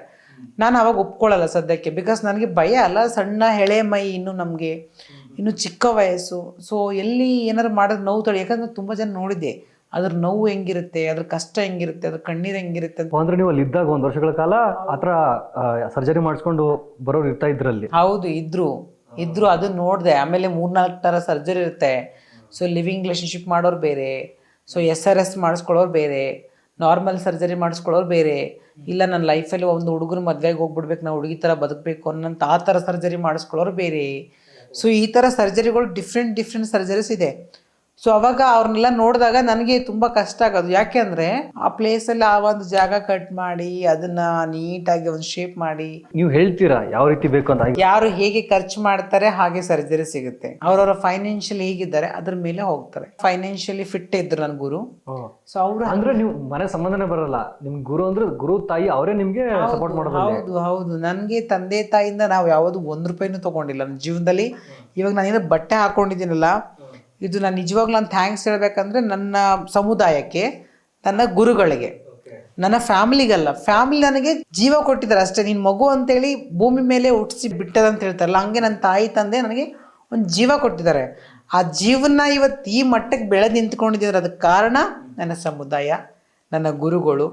ಸೊ ನನ್ನ ಒಂದು ಇಡೀ ಸಮುದಾಯಕ್ಕೆ ಯಾಕೆ ಇವತ್ತು ಎಷ್ಟು ಗೌರವ ಕೊಡ್ತೀನಿ ನಾನಂದರೆ, ನಾನು ಯಾವ ಮನೆ ಅನ್ನ ತಿಂದಿರ್ತೀನೋ, ಯಾವ ಮನೆ ನಾನು ನೀರು ಕುಡ್ದಿರ್ತೀನೋ, ಯಾವಾಗಲಲ್ಲಿ ಋಣ ತೀರ್ಸೋಕ್ಕೆ ಸಾಧ್ಯನೇ ಇಲ್ಲ. ಸೊ ತಾಯಿ ಹಾಲು ಕುಡಿದು ಬೆಳೆದೆ, ಬಟ್ ಇವತ್ತು ಜೀವನದಲ್ಲಿ ಈ ಮಟ್ಟಕ್ಕೆ ನಾನು ಬದುಕಿದ್ದೀನಿ, ಹಿಂಗಿದ್ದೀನಿ, ನಾನು ಇವತ್ತು ಹಾಯಾಗಿದ್ದೀನಿ, ಇವತ್ತು ಏನೇ ಬಂದರೆ ಎದುರಿಸ್ತಾ ಇದ್ದೀನಿ ಅಂತಂದರೆ ನನ್ನ ಜೊತೆ ನಿಂತ್ಕೊಂಡು ನನ್ನ ತಾಯಿ ತಂದೆ ಅಲ್ಲ, ನನ್ನ ಸಮುದಾಯ, ನನ್ನ ಗುರುಗಳು. ಹಂಗಾಗಿ ಆ ಒಂದು ಬಾಂಡಿಂಗ್ ಅಷ್ಟು ಅದ್ಭುತವಾಗಿ ನಾನು ಬೆಳೆದಕ್ಕೆ ಸಾಧ್ಯ ಇದೆ. ಅಂದರೆ ನೀವು ಯಾವಾಗ ಒಪ್ಕೊಂಡ್ರಿ ಸರ್ಜರಿ ನಾನು ಮಾಡ್ಕೊಳ್ತೀನಿ ಈಗ ಅಂತ? ನಾನು ತುಂಬ ಚಿಕ್ಕ ವಯಸ್ಸಿಗೆ ಸರ್ಜರಿ ಒಪ್ಕೊಂಡೆ. ನನ್ನ ಡಾಕ್ಯುಮೆಂಟ್ಸ್ ಸ್ವಲ್ಪ ಆಪರೇಷನ್ ಎಲ್ಲ ಆಗೋ ಜಾಗಗಳು ಮೇಡಮ್ ಅಲ್ಲೇ ಮುಂಬೈಯಲ್ಲೇ ಆಗುತ್ತಾ ಅಥವಾ? ಇಲ್ಲ ಆಲ್ ಓವರ್ ಇಂಡಿಯಾ, ವರ್ಲ್ಡ್ ಆಗುತ್ತೆ. ಯಾಕೆ ಅವ್ರು ಲೀಗಲ್ ಆಗಿಬಿಟ್ಟಿದೆ, ಅದು ಇನ್ಲೀಗಲ್ ಅಲ್ಲ, ಅದು ಲೀಗಲ್. ಯಾವುದೇ ಹಾಸ್ಪಿಟ್ಲ್ಗೆ ಹೋಗಿ ನೀವು, ಯಾವುದೇ ಹಾಸ್ಪಿಟ್ಲ್ಗೆ ಹೋಗಿ ಅದಕ್ಕೆ ಅಂತ ಒಂದು ಡಾಕ್ಟರ್ಸ್ ಇರ್ತಾರೆ. ಸೊ ಅದಕ್ಕೆ ಸ್ಪೆಷಲ್ ಸರ್ಜನ್ ಇರ್ತಾರಲ್ಲ, ಸೊ ಅವರು ಈ ಸರ್ಜರಿಗಳನ್ನ ಮಾಡೋದು. ಯಾಕಂದರೆ ಇಡೀ ಬಾಡಿ ನರಗಳೆಲ್ಲ ಆ ಪೊಸಿಷನ್ಗೆ ಇರುತ್ತೆ, ಆ ಒಂದು ನಮ್ಗೆ ಯೂರಿನ್ ಮಾಡೋ ಪೊಸಿಷನಲ್ಲಿ ಇರುತ್ತೆ. ಸೊ ಆ ಪೊಸಿಷನ್ನ ತುಂಬ ಅದ್ಭುತವಾಗಿ ಒಂದು ಮಹಿಳೆಗೆ ಏನು ಬೇಕು ಆ ಒಂದು ರೂಪ ಕೊಡೋದಿದೆಯಲ್ಲ, ಆ ರೂಪ ಕೊಡೋದಷ್ಟು ಈಸಿ ಅಲ್ಲ. ಅಂದರೆ ಈಗ ಮೇಡಮ್ ಹುಡ್ದಾಗ ನಮ್ಮದು ಶಿಶ್ನ ಇರುತ್ತೆ, ಅದನ್ನ ಯೋನಿಯಾಗೆ ಕನ್ವರ್ಟ್ ಮಾಡ್ತಾರೆ ಅವರು. ಹೌದು, ಕನ್ವರ್ಟ್ ಮಾಡ್ತಾರೆ. ಸೊ ಕನ್ವರ್ಟ್ ಮಾಡಕ್ಕೆ ಮಿನಿಮಮ್ 6 hours 7 hours ಸರ್ಜರಿ ಇರ್ತದೆ. ಅಂದರೆ ನಮ್ಮ ಜೀವನದಲ್ಲಿ ನಾವು ತಂದೆ ತಾಯಿ ಹಾಲು ಕುಡಿಸಿ ನಮಗೆ ರಕ್ತ ತುಂಬಿರ್ತಾರಲ್ಲ, ರಕ್ತ ಎಲ್ಲ ಹೋಗುತ್ತೆ ಅನ್ಕೊಳ್ಳಿ. ಓಕೆ, ನಾವು ಸತ್ತು ಬದುಕಿದಂಗೆ ಆಗುತ್ತೆ. ಒಂದು ಹುಡುಗಿಯಾಗಿ ನಾನು ಬದಲಾವಣೆ ಆಗ್ತೀನಿ ಅಂದಾಗ ಅರ್ಥ ಮಾಡ್ಕೊಳ್ಳಿ ಎಂಥ ಡೇಂಜರ್ ಸರ್ಜರಿ ನಾನು ಒಪ್ಕೊಂಡಿದ್ದೀನಿ. ಅಂದರೆ ನನ್ನ ಜೀವನದಲ್ಲಿ ನನಗೆ ಅದೇ ಮುಖ್ಯ ಅನ್ನುವಂಥ ಭಾವನೆ ನಾನು ಬಂದಾಗ ಮಾತ್ರ ಆ ಒಂದು ನಿರ್ಧಾರ ತೊಗೊಳಕ್ಕೆ ಸಾಧ್ಯ ಆಗುತ್ತೆ. ಸುಮ್ಮನೆ ಯಾರೋ ಹೋಗಿ ನಾನು ಸರ್ಜರಿ ಮಾಡಿಸ್ಕೊತೀನಿ ಅಂದ್ರೆ ಆಗುತ್ತಾ? ಸುಮ್ಮನೆ ಒಂದು ಬೆರಳು ಉಗುರು ಕಿತ್ಕೊಂಡ್ರೆ ಎಷ್ಟೋ ನೋವಾಗುತ್ತೆ. ಅಂಥದ್ರಲ್ಲಿ ಆ ಒಂದು ಪೊಸಿಷನ್ನಲ್ಲಿ ನಾವು ಆ ಜಾಗವನ್ನು ಕಿತ್ತಿಸಿ ಆ ಜಾಗ ಏನು ಬೇಕಾದ್ರೆ ಬೇರೆ ಬದಲಾವಣೆ ಮಾಡ್ಕೊತೀವಿ ಅಂದರೆ ಅದು ಈಸಿ ಅಲ್ಲ. ಹಾಗಾಗಿ ನಾವು ಸತ್ತು ಬದುಕಿದಂಥ ಒಂದು ಜೀವನ, ಹೊಸ ಜೀವನ ಪಡ್ಕೊಳ್ಳೋದು ನಾವು ಅಲ್ಲಿಂದ. ಸೊ ಅಪ್ಪ ಅಮ್ಮನ ಜೀವನ ಕೊಟ್ಟಿರ್ತಾರೆ ಹುಡುಗನಾಗಿ, ಬದಲಾವಣೆ ಆಗ್ತೀವಿ ನಾವು ಹುಡುಗಿಯಾಗಿ. ಆದರೆ ಅದು ಪ್ರೊಸೀಜರ್ ಎಷ್ಟು ಕಾಲ ಇರುತ್ತೆ ಮೇಡಮ್? ಅದು ಸರ್ಜರಿ ಆಗುತ್ತೆ ಅದೆಲ್ಲ ಪ್ರೊಸೆಸ್ ಅಂದರೆ ಎಷ್ಟು ದಿನ? ಇವಾಗೆಲ್ಲ ಡಾಕ್ಟರ್ಸ್ ಏನು ಮಾಡ್ತಾರೆ, ಫಸ್ಟು ಪೇಷೆಂಟನ್ನ ಕರೀತಾರೆ, ಅವ್ರ ಮೈಂಡ್ ಸೆಟ್ ಚೆಕ್ ಮಾಡ್ತಾರೆ, ಅವ್ರ ಮೆಂಟಾಲಿಟಿ ಚೆಕ್ ಮಾಡ್ತಾರೆ. ಅವರು ಇದು ಓಕೆನಾ ಈ ಮಗುಗೆ ನಾವು ಹಾರ್ಮೋನ್ಸ್ ಟ್ರೀಟ್ಮೆಂಟ್ ಸ್ಟಾರ್ಟ್ ಮಾಡ್ಬೋದಾ, ಗೌರ್ಮೆಂಟ್ ರೂಲ್ಸ್ ರೆಗ್ಯುಲೇಷನ್ನ ಫಾಲೋ ಮಾಡ್ಬೋದಾ, ಎಲ್ಲ ಮಗುನ ಕ್ವಶನ್ ಮಾಡ್ತಾರೆ. ನೀನು ಒಪ್ಕೊತಾ ಇದೆಯಾ, ನೀನು ರೆಡಿ ಇದೆಯಾ ಅಂತ ಇದೆಲ್ಲ ಚೆಕ್ ಮಾಡಿ ಕನ್ಸಲ್ಟ್ ಮಾಡಿ ಆಮೇಲೆ ಮಗುಗೆ ಅವರು ಸರ್ಟಿಫಿಕೇಟ್ ಬರೆದು ಕೊಟ್ಟರೆ ಮಾತ್ರ ಸರ್ಜರಿ. ಇವಾಗೆಲ್ಲ ನಮ್ಗೆ ಅವಾಗೆಲ್ಲ ಚೆಕ್ ಮಾಡೋರು ಯಾರಿಲ್ಲ. ನಮ್ಮ ಗುರುಗಳು ನಮ್ಮ ಮಧ್ಯೆ ನಡೆಯುವಂಥ ಒಂದು ಕಾನ್ವರ್ಜೇಷನ್. ಅವಾಗೆಲ್ಲ ಸರ್ಜರಿ ಮಾಡಿಸ್ಕೊತೀಯಾ, ನಾನು ಮಾಡಿಸ್ಕೊತೀನಿ ಅಂದರೆ ಮಾಡಿಸ್ತಿದ್ರು, ಮಾಡಿಸ್ಕೊಡೋದಂದ್ರೆ ಸ್ಟಾಪ್ ಮಾಡ್ತಿದ್ರು. ಇಷ್ಟೇ ಅಲ್ಲಿ ನಮ್ಗೆ ನಡೀತಾ ಇರೋದು. ಡಾಕ್ಟರ್ಗೆ ದುಡ್ಡು ಕಟ್ತಿದ್ರು, ಅವ್ರು ಮಾಡಿ ಕಳಿಸ್ತಿದ್ರು. ಆಮೇಲೆ ಇನ್ನೊಂದು ವಿಷಯ ಏನಂದರೆ, ನಮಗೆ ಸರ್ಜರಿ ಅವಾಗೆಲ್ಲ ನಮ್ಮ ಸರ್ಜರಿ ಆದಾಗ 2 days ಕೂಡ ಹಾಸ್ಪಿಟ್ಲ್ ಇಟ್ಕೊತಿರ್ಲಿಲ್ಲ, ಗೊತ್ತಾ? ಎಂಥ ದೊಡ್ಡ ಸರ್ಜರಿ ಅದು. ಅಂಥ ಒಂದು ದೊಡ್ಡ ಸರ್ಜರಿ ಆದರೂ ಕೂಡ ಜಸ್ಟ್ ನಾವು ಒಂದು 2 days ಇರಲ್ಲ ಹಾಸ್ಪಿಟ್ಲಲ್ಲಿ. ಕರ್ಕೊಂಬರ್ತಾರೆ ನಮ್ಮ ಗುರುಗಳು, ಕರ್ಕೊಂಬಂದ್ಬಿಡ್ತಾರೆ ಮನೆಗೆ. ಯಾಕೆ ಕರ್ಕೊಂಬರ್ತಾರಂದರೆ, ಹಸಿ ಮೈಗೆ ನಾವು ಮಾತಾ ಅಂತ ಕಟ್ಕೊಂಡು ಹೋಗ್ತೀವಿ. ನಾವು ಮಾತಾ ಪೂಜೆ ಹಾಕಿದ ಮೇಲೆ ಸರ್ಜರಿಗೆ ಹೋಗ್ತೀವಿ ನಾವು. ಸೊ ಸರ್ಜರಿಗೆ ಹೋಗ್ಬೇಕಾದ್ರೆ ನಾವು ಕಲ್ಚರ್ ಇದೆ, ಆ ಕಲ್ಚರ್ನ ಫಾಲೋ ಮಾಡಿ ಪೂಜೆ ಮಾಡಿ ಮನೆಯಲ್ಲಿ ಎಲ್ಲ ದೇವ್ರ ಫೋಟೋಗಳನ್ನ ಮುಚ್ಚಿ, ಗ್ಲಾಸ್ ಏನಿರ್ತಾವೆಲ್ಲ ಮುಚ್ಚಿ, ನಮ್ಮ ಮುಖ ನಾವು ಸರ್ಜರಿ ಮಾಡಿ ಮನೆಯೊಳಗೆ ಕಾಲಿಟ್ಟ ತಕ್ಷಣ ನನಗೆ ದೇವ್ರ ಫೋಟೋ ಕಾಣಬಾರ್ದು, ಗಂಡಸರ ಮುಖ ನೋಡಬಾರ್ದು, ಆಮೇಲೆ ಹಾಲು ಕುಡಿಬಾರ್ದು, ಆಮೇಲೆ ಗಂಡು ಹುಂಜ ಕೋಳಿ ತಿನ್ನಬಾರ್ದು. ಇದು ಆಫ್ಟರ್ ಸರ್ಜರಿ ಈ ಥರ ಎಲ್ಲ ರೂಲ್ಸ್ಗಳು ನಮ್ಮಲ್ಲಿ ಇರ್ತವೆ. ಎಷ್ಟು ದಿವಸಗಳ ಕಾಲ ಇರುತ್ತೆ ಮೇಡಮ್? 41 days. ಓ, ಈಗ ನೀವು ಸರ್ಜರಿ ಆಯಿತು ಕರ್ಕೊಂಬರ್ತಾರೆ, ನಿಮಗೆ ಹೆಂಗೆ ಫೀಲ್ ಇರುತ್ತೆ ಮೇಡಮ್? ಆ್ಯಕ್ಚುಲಿ ಇದು ತುಂಬ ನೋವು. ಆ್ಯಕ್ಚುಲಿ ಏನಂದರೆ, ನಾವು ಅಂದ್ಕೊಂಡ್ಬಿಡ್ತೀವಿ ಜೀವನದಲ್ಲಿ ಇದೊಂದು ಕೆಲವೊಂದು ನೋವಿನ ವಿಷಯ ಹೇಳ್ಬೇಕಂದ್ರೆ ಏನಾಗುತ್ತಂದರೆ, ನಾವು ಇದನ್ನೆಲ್ಲ ಕುಂತು ಒಂದ್ಸಲ ಇವಾಗ ನಾವು ಈ ಕ್ಷಣ ಯೋಚನೆ ಮಾಡಿದ್ರು ಕೂಡ ಕಣ್ಣೀರು ಬರುತ್ತೆ. ಯಾಕಂದರೆ ನಾವು ಹುಟ್ಟಿದಂಥ ಊರು ಒಪ್ಕೊಳ್ಳಲ್ಲ, ಅಪ್ಪ ಅಮ್ಮ ಒಪ್ಕೊಳ್ಳಲ್ಲ, ಬಂಧು ಬಳಗ ಒಪ್ಕೊಳ್ಳಲ್ಲ, ನನ್ನವರು ತನ್ನವರು ಆ ಭಾವನೆನೇ ನಮಗೆ ಬರೋದಿಲ್ಲ ಅಂತ ಅದೆಲ್ಲ ಕಿತ್ಕೊಂಡ್ಬಿಡ್ತಾರೆ. ನಮ್ಮ ಓದಬೇಕಾದ ವಯಸ್ಸಲ್ಲಿ ಶಿಕ್ಷಣ ಸಿಗೋದಿಲ್ಲ. ಆ್ಯಂಡ್ ನಮ್ಗೆ ಆ ವಯಸ್ಸಲ್ಲಿ ಏನು ಪ್ರೀತಿ ಸಿಗಬೇಕಾಗುತ್ತೆ ಅಪ್ಪ ಮುಂದೆ, ಆ ಪ್ರೀತಿ ಸಿಗೋದಿಲ್ಲ. ಇವೆಲ್ಲ ಕಿತ್ಕೊಂಡು ನಮ್ಮ ಹೊರಗಾಕದಂಗೆ, ಒದ್ದು ಓಡಿಸ್ದಂಗೆ ನಮ್ಮ ಜೀವನದಲ್ಲಿ. ಏನು ಗೊತ್ತಿರಲ್ಲ, ಹಿಂದೆ ಗೊತ್ತಿರಲ್ಲ, ಮುಂದೆ ಗೊತ್ತಿರಲ್ಲ. ಅಂಥ ಸಮುದಾಯ ಸೇರ್ಕೊತೀವಿ. ಅಂಥ ಸಮುದಾಯದಲ್ಲಿ ಹೋದಾಗ ಏನೋ ನಾನು ಬದಲಾವಣೆ ಆಗ್ತೀನಿ ಅನ್ನೋ ಖುಷಿ ಇರುತ್ತೆ. ಆ ಖುಷಿ ಟೈಮಲ್ಲಿ ಈ ನೋವುಗಳು ಪಡಬೇಕು. ಅಂದರೆ ಜೀವನನ ಒತ್ತೆ ಇಟ್ಟು ನಾವು ಈ ಒಂದು ಲೈಫ್ನ ಪಡ್ಕೊತೀವಿ. ಅದು ಮತ್ತು ಇವ್ರನ್ನೆಲ್ಲ ಅದು ಹೆಂಗೆ ಪಾಸಸ್ ಇಲ್ಲ, ಅದೇ ಹೇಳಿದೆ, ಅದಕ್ಕೆ ಆದಂಥ ಒಂದು ಪ್ರೊಸೀಜರ್ ಇದೆ. ಆ ಪ್ರೊಸೀಜರ್ ಪ್ರಕಾರ ಸರ್ಜರಿ ಆಗುತ್ತೆ. ಇವಾಗಲೂ ಕೂಡ ನಮಗೆ ಗರ್ಭಕೋಶ ಹಾಕ್ಸಿದ್ರೆ ಮಗು ಎತ್ತು ಕೊಡ್ತೀವಿ. ಇದು ರಿಯಾಲಿಟಿ. ಗರ್ಭಕೋಶ ಮುಖ್ಯ ಅಲ್ವಾ. ಸರ್ಜರಿಲೇನೆ ಒಂದು ವೆರೈಟಿ ಅಂತ ಹೇಳಿದ್ರಲ್ಲ, ಅಂದ್ರೆ ಮಕ್ಕಳು ಮಾಡ್ಕೋಬಹುದು ಅಂತ ಹೇಳಿದ್ರಲ್ಲ. ಇವಾಗೆಲ್ಲ ಗೂಗಲ್ ಯೂಟ್ಯೂಬಲ್ಲಿ ಹೋಗ್ಬಿಟ್ಟು ಮೇಲ್ ಟು ಫಿಮೇಲ್ ಹೇಗೆ ಕನೆಕ್ಟ್ ಆಗೋದು, ಫಿಮೇಲ್ ಟು ಮೇಲ್ ಹೇಗೆ ಕನೆಕ್ಟ್ ಆಗೋದು ಅಂತ ಹೊಡೆದ್ರೆ ಸಿಗ್ಬಿಡುತ್ತೆ. ಅದ್ರ ನನ್ನ ಬಾಯಲ್ಲಿ ಹೇಳಂತದಿನ ಅವಶ್ಯಕತೆ ಇಲ್ಲ. ಸೊ ಗೂಗಲ್ ಸರ್ಚ್ ಮಾಡಿದ್ರೆ ಎಲ್ರಿಗೂ ಸಿಗುತ್ತೆ ಡೀಟೇಲ್. ಹೇಳಿದ್ರಲ್ಲ, ಈಗ ಒಬ್ಬೊಬ್ರು ಸಾಮಾನ್ಯವಾಗಿ ಸುಮ್ಮನೆ ಮಾಡ್ಸ್ಕೊಂಡ್ಬಿಡ್ತಾರೆ. ಅವ್ರು ಮಕ್ಕಳು ಆಗ್ಬೇಕು ಅಂದ್ರೆ ಇನ್ನೊಬ್ಬ ಜೊತೆ ಸಂಸಾರ ಆಗ್ಬೇಕು ಅಂದ್ರೆ ಏನಾಗುತ್ತೆ, ಆ ಒಂದು ಪೊಸಿಷನ್ ಸೇಮ್ ಲೇಡೀಸ್ ತರ ಮಾಡ್ತಾರೆ ಎಲ್ರಿಗೂ ಅಂತ ಇಟ್ಕೊಳ್ಳಿ. ನಮ್ಗೆ ಗರ್ಭಕೋಶ ಇರಲ್ಲ. ಸೊ ಗರ್ಭಕೋಶನ ಎಕ್ಸ್ಟ್ರಾ ಹಾಕ್ಸ್ಕೋಬೇಕಾಗತ್ತೆ ನಾವು. ಗರ್ಭಕೋಶ ಹಾಕ್ಸ್ಕೊಂಡು ನಾನು ಯಾವ ಜೊತೆ ರಿಲೇಷನ್ಶಿಪ್ಪಲ್ಲಿ ಇರ್ತೀನಿ, ನನಗೆ ಯಾವ ಹಸ್ಬೆಂಡು ಬಾಯ್ ಫ್ರೆಂಡ್ ಅಂತ ನಾವು ಯಾವ ಕನೆಕ್ಟ್ ಆಗಿರ್ತೀವಿ, ಅವ್ರದ್ದು ಒಂದು ಏನಿದೆ ಅದನ್ನು ತೊಗೊಂಡು ನಾವು ಇಂಜೆಕ್ಟ್ ಅದು ಮಾಡಿ ಇವಾಗೆಲ್ಲ ಮಾಡ್ತಾರಲ್ಲ ಡಾಕ್ಟರ್ಸ್. ಇದರಲ್ಲಿ ಉದಾಹರಣೆ ಇವಾಗ ಬೇರೆ ಒಬ್ಬರು ಫಿಲ್ಮ್ ಆ್ಯಕ್ಟರ್ಸ್ ಎಲ್ಲ ಮಾಡ್ಕೊಂಡ್ರೆ ಹೆಸರು ಬೇಡ, ಆ ಥರ ನಾವು ಮಾಡಿಕೊಂಡು ಮಗನ ಎತ್ತಿ ಕೊಡ್ಬೋದು. ಸಮುದಾಯ ಭವನ ಬಗ್ಗೆ ಹೇಳ್ತಾ ಇದ್ರಲ್ಲ, ಅವಾಗ ಗುರುಗಳಿರ್ತಾರೆ, ನಾನಿರ್ತಾರೆ ಅಂತ, ಅದ್ರ ಬಗ್ಗೆ ಸ್ವಲ್ಪ ವಿವರಣೆ ಕೊಡ್ಬೋದಾ? ನಮ್ಮಲ್ಲಿ ಗುರು ಅಂದರೆ ಯಾರು ಗೊತ್ತಾ? ನನ್ನ ಫಸ್ಟ್ ಕರ್ಕೊಂಡೋಗಿ ನೀ ನನ್ನ ಮಗಳು, ನಾನು ನಿನ್ನಮ್ಮ ಅಂತ ಹೇಳ್ತಾಳಲ್ಲ, ಅವಳು ಗುರು ನನಗೆ ಆಗೋದು. ನಮ್ಮ ಗುರುಗೆ ಗುರು ಇರ್ತಾರೆ ಗೊತ್ತಾ, ಅವ್ರು ನನಗೆ ನಾನಿ ಆಗ್ತಾರೆ. ನಮ್ಮ ನಾನಿಗೆ ಗುರು ಇರ್ತಾರೆ ಗೊತ್ತಾ, ಅವ್ರು ನನಗೆ ದಾದಿ ಆಗ್ತಾರೆ. ನಮ್ಮ ದಾದಿಗೆ ಗುರು ಬಂದ್ಬಿಟ್ಟು ನಾಯಕ ಇರ್ತಾರೆ. ಅಂದರೆ ನಮ್ಮಲ್ಲಿ ಎಷ್ಟೋ ಜನಕ್ಕೆ ಗೊತ್ತೇ ಇಲ್ಲ ಹೊರಗಡೆ ಪ್ರಪಂಚಕ್ಕೆ ಟ್ರಾನ್ಸ್ ಅಂದರೆ ಹೆಂಗಿರುತ್ತೆ, ಹೆಂಗೆ ಟ್ರಾನ್ಸ್ ಸಮುದಾಯ ಹೆಂಗೆ, ಇವ್ರು ಹೆಂಗೆ ಎಲ್ಲ ಒಂದು ಸೇರ್ಕೋತಾರೆ, ಈ ಭಾವನೆದಲ್ಲೇ ಭಾಳ ಜನ ಬದುಕ್ತಾ ಇರ್ತಾರೆ. ನಮ್ಮಲ್ಲಿ 7 ಮನೆಗಳಿರ್ತವೆ, 7 ಮನೆಗೆ ಒಬ್ಬೊಬ್ಬರು ನಾಯಕರು ಇರ್ತಾರೆ. ಆ ಒಬ್ಬೊಬ್ಬರು ನಾಯಕರ ಪರಿವಾರಗಳು ನಾವು ಹಿಂಗೆ ಬಂದಿರ್ತೀವಿ. ಚಿಕ್ಕಮ್ಮ, ದೊಡ್ಡಮ್ಮ, ಅಕ್ಕ, ತಂಗಿ, ಮಗಳು, ಮೊಮ್ಮಗಳು, ಅಮ್ಮ, ಅಜ್ಜಿ, ಈ ಥರ ನಮ್ಮದೇ ಆದಂಥ ಒಂದು ಕುಟುಂಬ ಬೆಳ್ಕೊಂಬಂದಿರುತ್ತೆ.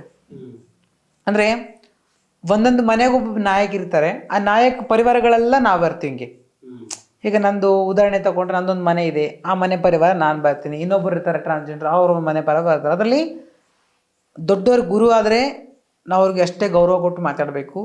ನಾನಿದ್ರಂದರೆ ಅಷ್ಟೇ ಗೌರವ ಕೊಟ್ಟು ಮಾತಾಡಬೇಕು. ಕಾಲಗುರು ಅಂದರೆ ಯಾರು ಗೊತ್ತಾ? ನಮ್ಮ ಗುರುಗೆ ಅಕ್ಕ ತಂಗಿ ಇರ್ತಾರಲ್ಲ, ಅವರೆಲ್ಲ ನಮ್ಮ ಕಾಲಗುರುಗಳು. ಅವರೆಲ್ಲ ನಮ್ಮ ಚಿಕ್ಕಮ್ಮಂದರು, ದೊಡ್ಡಮ್ಮರು ಅಂತ ನೀವು ಅಂತೀರಾ. ಸೊ ಇಲ್ಲಿ ನಾವು ಕಾಲಗುರುಗಳು ಅಂತ ಹೇಳ್ತೀವಿ. ಇವಾಗ ನೀವು ಚಿಕ್ಕಪ್ಪ, ದೊಡ್ಡಪ್ಪ, ಚಿಕ್ಕಮ್ಮ, ದೊಡ್ಡಮ್ಮ ಅಂತ ಕರಿತೀರ. ನಾವೀಗ ಅವ್ರಿಗೆ ಕಾಲಗುರುಗಳು ಅಂತೀವಿ. ಕಾಲಗುರುಗಳು ಅಂದರೆ ಚಿಕ್ಕಮ್ಮ, ದೊಡ್ಡಮ್ಮ ಈ ಭಾವನೆಗೆ ಸೇರುತ್ತೆ. ಸೊ ಇವಾಗ ನೀವು ಬಂದುಬಿಟ್ಟು ಅಜ್ಜಿ, ತಾತ, ಅಜ್ಜಿ, ಮುತ್ತಜ್ಜಿ ಅಂತ ಕರಿತೀರ. ನಮ್ಮಲ್ಲಿ ದಾದಿ, ನಾನಿ ಇವೆಲ್ಲ ಈ ಕಲ್ಚರು. ಆಮೇಲೆ ಇವಾಗ ನಾನು ಗುರುಬೈಗಳಂತೀವಿ. ಗುರುಬೈಗಳಂದ್ರೆ ಯಾರು? ನೀವೆಲ್ಲ ಅಣ್ಣ, ತಮ್ಮ, ಅಕ್ಕ, ತಂಗಿ ಭಾವನೆಗಳಲ್ಲಿ ನೀವು ಬದುಕ್ತಿರ್ತೀರ. ನಿಮ್ಮದೇ ಆದೊಂದು ಕುಟುಂಬ. ನಮ್ಮ ಕುಟುಂಬದಲ್ಲಿ ನಾವೆಲ್ಲ ಅಕ್ಕ ತಂಗಿಯರು ಮಾಡ್ತೀವಲ್ಲ, ನಾನು ಗುರುಬಾಯಿಗಳು ಅಂತ ಕರಿತೀವಿ. ಸೊ ಈ ಥರ ನಮ್ಮ ಸಮುದಾಯದಲ್ಲಿ ಒಂದಷ್ಟು ಒಳ್ಳೆ ಕಲ್ಚರಲ್ಲಿ, ಒಳ್ಳೆ ವಾತಾವರಣದಲ್ಲಿ, ನಮ್ಮದೇ ಆದಂಥ ಒಂದು ಸಂಸ್ಕೃತಿಯಲ್ಲಿ ಬದುಕುವಂಥ ಟ್ರಾನ್ಸ್ಜೆಂಡರ್ಸ್ ನಾವೆಲ್ಲನೂ. ಕಲ್ಚರ್ನ ಬಿಟ್ಟು ಹೊರಗಡೆ ಬದುಕ್ತಾ ಇಲ್ಲ ನಾವು. ಕಲ್ಚರ್ನ ಯಾಕೆ ಒಪ್ಕೋಬೇಕು, ಕಲ್ಚರ್ಗೆ ಯಾಕೆ ಬದುಕಬೇಕಂದಾಗ ತಂದೆ ತಾಯಿ ಬಿಟ್ಟು ಬಂದಾಗ ನಮ್ಗೆ ನೋಡ್ಕೊಳ್ಳೋದು ನಮ್ಮ ಗುರುಗಳಲ್ವಾ. ಸೊ ಅವರು ಒಂದು ಯಾಕೆ ನೋಡ್ಕೊತಾರೆ, ನಮ್ಗೆ ಏನೂ ಇರಲ್ಲ, ಉಡೋಕೆ ಬಟ್ಟೆ ಇರಲ್ಲ, ಹಾಕೊಳ್ಳೋಕೆ ಚಪ್ಪಲಿ ಇರಲ್ಲ, ಉಣ್ಣೋಕ್ಕೆ ಊಟ ಇರಲ್ಲ, ಎಲ್ಲೋ ರೋಡಲ್ಲಿ ಸಿಗ್ತೀವಿ. ಅವ್ರು ಕರ್ಕೊಂಬಂದು ನಮ್ಗೆ ಇವತ್ತು ಈ ಥರ ಮಾಡಿ ನಿಲ್ಲಿಸ್ತಾರಂದರೆ ಅವ್ರಿಗೆ ನಾವು ಗೌರವ ಕೊಡಬೇಕಾ, ಕೊಡಬಾರ್ದು? ಖಂಡಿತ ಕೊಡಬೇಕು. ಇವತ್ತು ನನ್ನ ಹತ್ರ ಹಣ ಇದೆ, ನನ್ನ ಹತ್ರ ಅಧಿಕಾರ ಇದೆ, ಎಲ್ಲ ಇದೆ, ಭಗವಂತ ಎಲ್ಲ ಕೊಟ್ಟಿದ್ದಾನೆ. ಹಂಗಂತೇಳಿ ನನ್ನ ಗುರುಗಳಿಗೆ, ನನ್ನ ಸಮುದಾಯಕ್ಕೆ, ನನ್ನ ಕಲ್ಚರಕ್ಕೆ ನಾನು ಒದ್ದು ಹೋಗ್ಬೋದಾ? ಕಲ್ಚರ್ನ ಯಾಕೆ ಒಪ್ಕೊಳ್ಳಿ, ಕಲ್ಚರ್ ಜೊತೆಗೆ ಯಾಕೆ ಬದುಕಿ ಅಂತ ಹೇಳ್ತಿದ್ದೀನಿ. ಇದಕ್ಕೋಸ್ಕರ ಇಲ್ಲಿ ಆದಂಥ ಒಂದು ಕುಟುಂಬ ಇದೆ, ಇಲ್ಲಿ ಆದಂಥ ಒಂದು ಸಂಸ್ಕೃತಿ ಇದೆ, ಸಂಸ್ಕಾರ ಇದೆ, ನಮ್ಮದು ಒಂದು ಇತಿಹಾಸ ಇದೆ. ಸೊ ಈಗಿನ ಜನ್ರೇಷನ್ ಏನಾಗ್ಬಿಟ್ಟಿದೆ, ಈ ಟ್ರಾನ್ಸ್ಜೆಂಡರ್ಸ್ ಕೆಲವರು ಶೀಮೇಲ್ಗಳು, ಲೈಕ್ ಶೀಮೇಲ್ LGBTQIA+ ಅಲ್ಲಿ ಬರದೆ ಒಂದು ಶೀಮೇಲ್ ಕ್ಯಾಟಗಿರಿ ಬರುತ್ತೆ. ಸೊ ಈ ಶೀಮೇಲ್ ಕ್ಯಾಟಗಿರಿ ಏನಾಗುತ್ತೆ ಅಂದರೆ, ಇವಾಗ ನಾವು ಮನೆ ಬಿಟ್ಟು ಬಂದಾಗ ಹುಡುಗ ಸಮುದಾಯ ಜೊತೆಗೆ ಬಂದ್ವಿ, ನಾವು ಬದಲಾವಣೆ ಆದ್ವಿ, ನನ್ನ ಹುಡುಗಿ ಅಂತ ನನ್ನ ಬದಲಾವಣೆ ಮಾಡಿಕೊಂಡೆ, ನಾನು ಹುಡುಗಿ ಥರ, ಒಂದು ಮಹಿಳೆ ಥರ, ಒಂದು ಕಲ್ಚರಲ್ಲಿ, ಒಂದು ಕುಟುಂಬದಲ್ಲಿ, ಒಂದು ಸಂಸ್ಕೃತಿಯಲ್ಲಿ ಬದುಕ್ತಾ ಇದ್ದೀನಿ. ಸೊ ಈ ಸಮುದಾಯದಲ್ಲಿ ಸೆಕ್ಸ್ ವರ್ಕ್ ಮಾಡ್ಬೋದು, ಇಲ್ಲ ಬಿಗಿಂಗ್ ಮಾಡ್ಬೋದು, ಮಾಡದೆ ಹೋಗ್ಬೋದು, ಅವರ ವೈಯಕ್ತಿಕ ವಿಚಾರ. ಇಲ್ಲಿ ಇಲ್ಲ ಯಾರ್ದೋ ಒಬ್ಬನ ಜೊತೆಗೆ ರಿಲೇಷನ್ಶಿಪ್ ಮಾಡ್ಬೋದು, ಇಲ್ಲ ಫ್ಯಾಮ್ಲಿ ಒಪ್ಕೊಂಡ್ರೆ ಫ್ಯಾಮಿಲಿ ಜೊತೆ ಹೋಗಿ ಬದುಕ್ಬೋದು. ಸಮುದಾಯ ಏನು ಹೇಳುತ್ತೆ ಅಂದರೆ, ನೀನು ನಮ್ಮ ಜೊತೆ ಇರೋಷ್ಟು ದಿನ ಇರು, ಹೋಗಿ ಅಪ್ಪಮ್ಮ ಜೊತೆ ಬದುಕು, ನಾವು ಬೇಡ ಅಂತ ಹೇಳಲ್ಲ. ಒಳ್ಳೆ ಕೆಲಸ ಮಾಡ್ತೀವಿ, ಕೆಲಸ ಮಾಡು, ಆದರೆ ಸಮುದಾಯದ ಹೆಸರನ್ನು ಹಾಳು ಮಾಡಬೇಡಿ ಅಂತ ನಮ್ಮ ಸಮುದಾಯದ ಒಂದು ಆಸೆ. ಆದರೆ ಇಲ್ಲಿ ಏನಾಗಿದೆ, ಕೆಲವು ಶೀಮೇಲ್ ಅನ್ನೋ ಪದ ಯಾಕೆ ಹೇಳ್ತಾ ಇದೀವಿ ಅಂದರೆ, ಈ ಕಡೆ ಹುಡುಗನೂ ಅಲ್ಲ, ಹುಡುಗಿನೂ ಅಲ್ಲ. ಅಂದರೆ ಅರ್ಥ ಮಾಡ್ಕೊಳ್ಳಿ ಹೆಂಗೆ ಅಂತಂದರೆ, ಉದಾಹರಣೆ ಇವಾಗ ನಾನು ಒಂದು ಮೇಲಾಗಿ ಹುಟ್ಟಿದ್ನ, ನನ್ನ ಸಮುದಾಯಕ್ಕೆ ಬಂದನ, ಸಂಪೂರ್ಣ ಬದಲಾವಣೆ ಮಾಡಿಕೊಂಡೆ. ನಾವು ಬರೋದೇನಕ್ಕೆ, ಸಾರಿ ಉಡೋದೇನಕ್ಕೆ, ನಾನು ನಿಜವಾದ ಹೆಣ್ಣಾಗಬೇಕು ಅನ್ನೋ ಆಸೆ, ಹೆಣ್ಣಿನ ಭಾವನೆಗಳಿರೋದಕ್ಕೆ ನಾನು ಮನೆ ಬಿಟ್ಟು ಬರ್ತೀನಿ, ಈ ಒಂದು ಸರ್ಜರಿಗಳು ಒಳಪಡ್ತೀನಿ. ಸೊ ಹಂಗಾಗಿ ನಾವು ಇಲ್ಲಿ ಮೇಲಿಂದ ಕೆಳಗಡೆವರೆಗೂ ನಾವೆಲ್ಲ ಸರ್ಜರಿಗಳನ್ನು ಮಾಡಿಸ್ಕೊಂಡು ಸಂಪೂರ್ಣವಾಗಿ ಒಂದು ಮಹಿಳೆಯಾಗಿ ಬದಲಾವಣೆ ಆಗ್ತೀವಿ. ಅಂದರೆ ಈ ಟಿಯಲ್ಲಿ ಬರೋರು ನಾವು LGBT ಬರುತ್ತಲ್ಲ, ಟಿಯಲ್ಲಿ ಟ್ರಾನ್ಸ್ ವುಮೆನ್ ಟ್ರಾನ್ಸ್ ಮೆನ್ ಅಂದರೆ ಹುಡುಗಾಗಿ ಹುಟ್ಟಿ ಹುಡುಗಿಯಾಗಿ ಬದಲಾವಣೆ ಆಗೋರು, ಹುಡುಗಿಯಾಗಿ ಹುಟ್ಟಿ ಹುಡುಗಾಗಿ ಬದಲಾವಣೆ ಆದರೆ ಅವರ ಭಾವನೆ ತಕ್ಕಾಗೆ ಬದಲಾಗ್ತಾರೆ. ಸೊ ಕೆಲವರು ಇಂಟರ್ಸೆಕ್ಸ್ ಅಂತ ತಗೊತೀವಿ. ಇಂಟರ್ಸೆಕ್ಸ್ ಅಂದರೆ ಎರಡೂ ಲಿಂಗವನ್ನು ಒತ್ತಂಥ ಮಕ್ಕಳು ಇಂಟರ್ಸೆಕ್ಸ್ ಅಂತ ಹೇಳ್ತೀವಿ. ಅಂದರೆ ಇಂಟರ್ಸೆಕ್ಸ್ ಅಂದರೆ ಹುಡುಗಿದು ಇರುತ್ತೆ, ಹುಡುಗದು ಇರುತ್ತೆ, ಹುಟ್ಟಿದಾಗಲೇ ಇರುತ್ತೆ. ವಯಸ್ಸಿಗೆ ಬರ್ತಾ ಬರ್ತಾ ಅದರಲ್ಲಿ ಬದಲಾವಣೆ ಕಾಣುತ್ತೆ. ಅದು ಯಾವ ಜೆಂಡರ್ಗೆ ಮ್ಯಾಚ್ ಆಗುತ್ತೆ ಆ ಜೆಂಡರ್ ಆ ಮಗು ಅಕ್ಸೆಪ್ಟ್ ಮಾಡುತ್ತೆ. ಅವಾಗ ನಾವು ಅದನ್ನ ಒಪ್ಕೋಬೇಕು. ಈ ಶಿಶ್ನ ಇವನು ಎರಡೂ ಹೊತ್ಕೊಂಡು ಬಂದಿರುತ್ತೆ ಮಗು. ಸೊ ಅದು ವಯಸ್ಸಿಗೆ ಬಂದಾಗ ಆ ಮಗುವಲ್ಲಿ ಅದು ಯಾವುದು ಬೇಡ ಅದನ್ನ ಒಂದನ್ನ ತೆಗೆದು ಒಂದನ್ನ ಕಂಟಿನ್ಯೂ ಮಾಡ್ತಾರೆ. ಅವ್ರು ನಿಮ್ಮ ಕಮ್ಯುನಿಟಿಗೆ ಬರ್ತಾರೆ? ಹೌದೌದು, ಅವರು ಬರ್ತಾರೆ. ಕೆಲವರು ಬರ್ತಾರೆ, ಕೆಲವರು ಬರಲ್ಲ. ಸೊ ಆದ್ರೆ ಇವತ್ತು ಎಷ್ಟು ಜನ ನಮ್ಮ ಜೊತೆ ಬದುಕ್ತಾರೆ ಅಂತ ಮಕ್ಕಳಿದ್ದಾರೆ. ಸೊ ಫೀಮೇಲ್ ಆಗಿ ಹುಟ್ಟಿರ್ತಾರೆ ನೋಡಕ್ಕೆ, ಆದ್ರೆ ಬಟ್ ಅವ್ರ ಫೀಮೇಲ್ ಅಲ್ಲ, ಅವ್ರ ಭಾವನೆಗಳು ಬೇರೆ. ಅವ್ರ ಭಾವನೆಗಳೆಲ್ಲ ಹುಡುಗಂತ ನಾನು ಹುಡುಗಿ ಅಲ್ಲ, ನಾನು ಹುಡುಗ ಅಂತ ಅವ್ರು ವಾದ ಮಾಡ್ತಿರ್ತಾರೆ. ಸೊ ಹಂಗಾಗಿ ಅವರು ಕೂಡ ಇವತ್ತು ಅವ್ರ ಕಷ್ಟ ತುಂಬ ಕಷ್ಟ. ನಮ್ಮದು ಬೇಕಾದ್ರೆ ಟ್ರಾನ್ಸ್ಜೆಂಡರ್ದು ನಮ್ಮ ಇಂಡಿಯನ್ ಹಿಂದೂಸ್ತಾನ್ ಕಲ್ಚರ್ದಲ್ಲಿ ಏನಿದೆ, ₹1 ಕೊಟ್ಟರೆ ಒಳ್ಳೇದಾಗುತ್ತನ್ನ ಕಡೆಗೆ ಒಪ್ಕೊಂತಾರೆ ಜನ. ಫೀಮೇಲ್ ಟು ಮೇಲ್ ಆಗ್ತಾರಲ್ಲ ಅವ್ರನ್ನ ಈ ಸಮಾಜದಲ್ಲಿ ಎಷ್ಟೋ ಜನ ಒಪ್ಕೊಂಡಿಲ್ಲ. ಸೊ ಶೀಮೇಲ್ ಬರುತ್ತೆ. ಶೀಮೇಲ್ ಕ್ಯಾಟಗರಿ ನೋಡಿ, ಇದು ನಮ್ಮ ಕಲ್ಚರ್ ಅಲ್ಲ, ಇಂಡಿಯನ್ ಕಲ್ಚರ್ ಅಲ್ಲ ಶೀಮೇಲ್. ಗೊತ್ತಾ ನಿಮ್ಗೆ? LGBTQ+.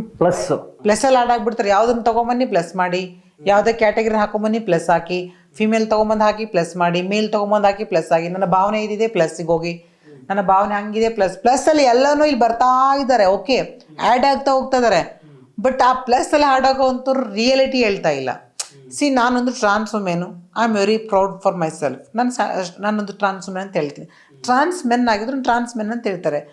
ಗೇಗಳು ಕೂಡ ಎಷ್ಟೋ ಜನ ಇವತ್ತು ನಾನು ಗೇ ಅಂತ ಓಪನ್ ಆಗಿ ಸ್ಟೇಟ್ಮೆಂಟ್ ಕೊಡ್ತಾರೆ. ಗೊತ್ತಾ ನಿಮ್ಗೆ? ಎಷ್ಟೋ ಜನ ಕೊಡ್ತಾರೆ. ಕೆಲವರು ಕೊಡದೆ ಹೋಗ್ಬೋದು. ಎಲ್ಲಿ ಬಂದಾಗ ಲಸ್ಬಿನ್ ಬರ್ತಾರೆ. ಲಸ್ಬಿನ್ ಯಾರು ಇವರಂದ್ರೆ, ಒಂದು ನಾನು ಮಹಿಳೆ ಆಗಿ ಹುಟ್ಟಿ ಮಹಿಳೆ ಮೇಲೆ ಆಸೆ ಬಂದಾಗ ನನಗೆ ಒಂದು ಚೇಂಜ್ ಮಾಡ್ಕೊತೀನಿ ಜೊತೆಗೆ. ಅಂದ್ರೆ ಲೈಕ್ ನನ್ನ ಭಾವನೆ ಎಲ್ಲ ಒಂದು ಹುಡುಗಿ ಮೇಲೆ ಇರಬೇಕಾದ್ರೆ ನಾನು ಅಲ್ಲಿ ಮುಂದುವರಿಸ್ತೀನಿ, ನನ್ನ ಎಂಜಾಯ್ ಮಾಡ್ತೀನಿ, ನನ್ನ ಲೈಫ್ನ ಅವ್ರ ಜೊತೆಗೆ ನಾನು ಖುಷಿಯಾಗಿ ಇಟ್ಕೊಳ್ಳೋಕೆ ಆಸೆ ಪಡ್ತೀನಿ. ಅಲ್ಲಿ ರಿಲೇಶನ್ಶಿಪ್ ಆಗ್ತಾರೆ. ಕೆಲವರು ಹೆಣ್ಣಿನ ಮೇಲೆ ಆಕರ್ಷಣೆ ಮಾಡ್ಕೊಳ್ಳೋದು, ಅದು ಒಂದು ಲಸ್ಬಿನ್ ಕ್ಯಾಟಗರಿ ಸೇರುತ್ತೆ.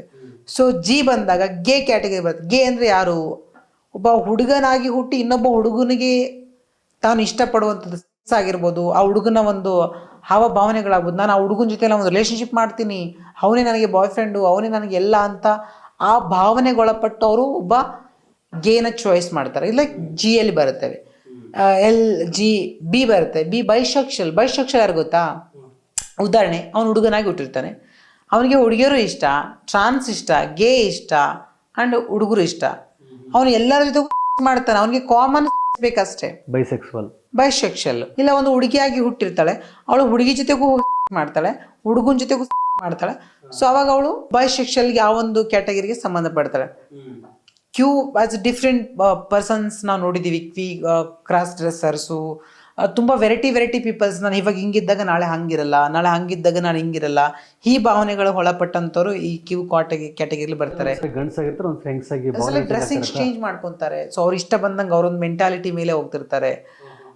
ಲೈಕ್ ಅವರು ಅದರಲ್ಲಿ ತುಂಬ ಥರ ಹೇಳ್ತಾರೆ, ನಾನು ಕ್ವೀನು, ನಾನು king, like subject difference add ಮಾಡ್ತಾರೆ. ಪ್ಲಸ್ ಶೀಮೇಲ್ ಹೆಂಗೆ ಅಂದರೆ, ಮೇಲ್ಗಡೆ ಅವರು ಬ್ರೆಸ್ಟ್ ಇಂಪ್ಲಾಂಟ್ ಮಾಡ್ಕೊತಾರೆ, ಕೆಳಗಡೆ ಅವರು ಬಾಯ್ ಥರ ಇರ್ತಾರೆ. ಗೋಸ್ಕರನೇ, ದುಡ್ಡುಗೋಸ್ಕರನೇ ಆ ಥರ ಜೀವನ ಮಾಡ್ತಾರೆ ಅವರು ಶೀಮೇಲ್ಗಳು.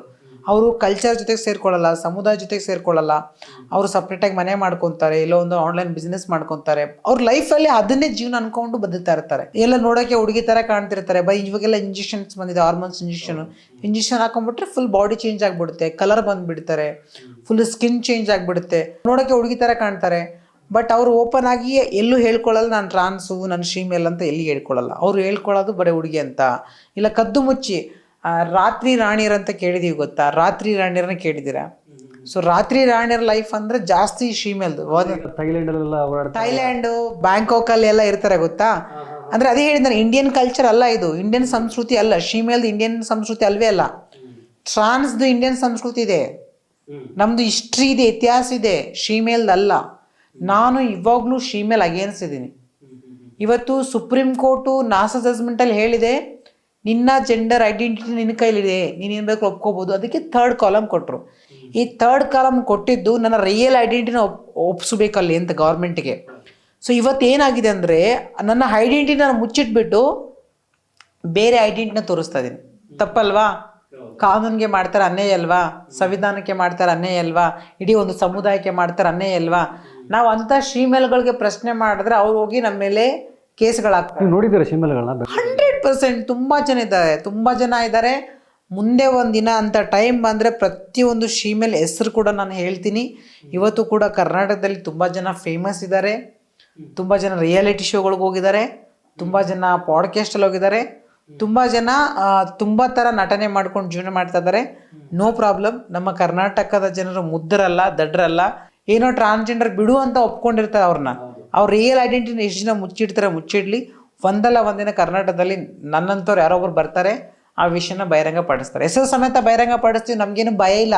ಸೊ ಐಡೆಂಟಿಟಿನ ಮುಚ್ಚಿಡ್ತಾ ಇದೆಯಾ, ಹಂಗಾಗಿ ರಿಯಲ್ ಟ್ರಾನ್ಸ್ಜೆಂಡರ್ಸ್ಗೆ ಇವತ್ತು ಅನ್ಯಾಯ ಆಗ್ತದೆ. ಯಾಕಂದರೆ ಯಾವಳೋ ಒಬ್ಳು ಬರ್ತಾಳೆ, ಫಸ್ಟು ಬಾಯ್ ಆಗಿರ್ತಾಳೆ, ಗೇ ಆಗಿರ್ತಾನೆ, ಚೆನ್ನಾಗಿ ಎಜುಕೇಷನ್ ಮುಗಿಸ್ಕೊಂಡ್ಬಿಡ್ತಾನೆ, ಸಡನ್ನಾಗಿ ಶೀಮೇಲ್ ಆಗಿಬಿಡ್ತಾನೆ, ದುಡ್ಡು ಮಾಡ್ತಾನೆ.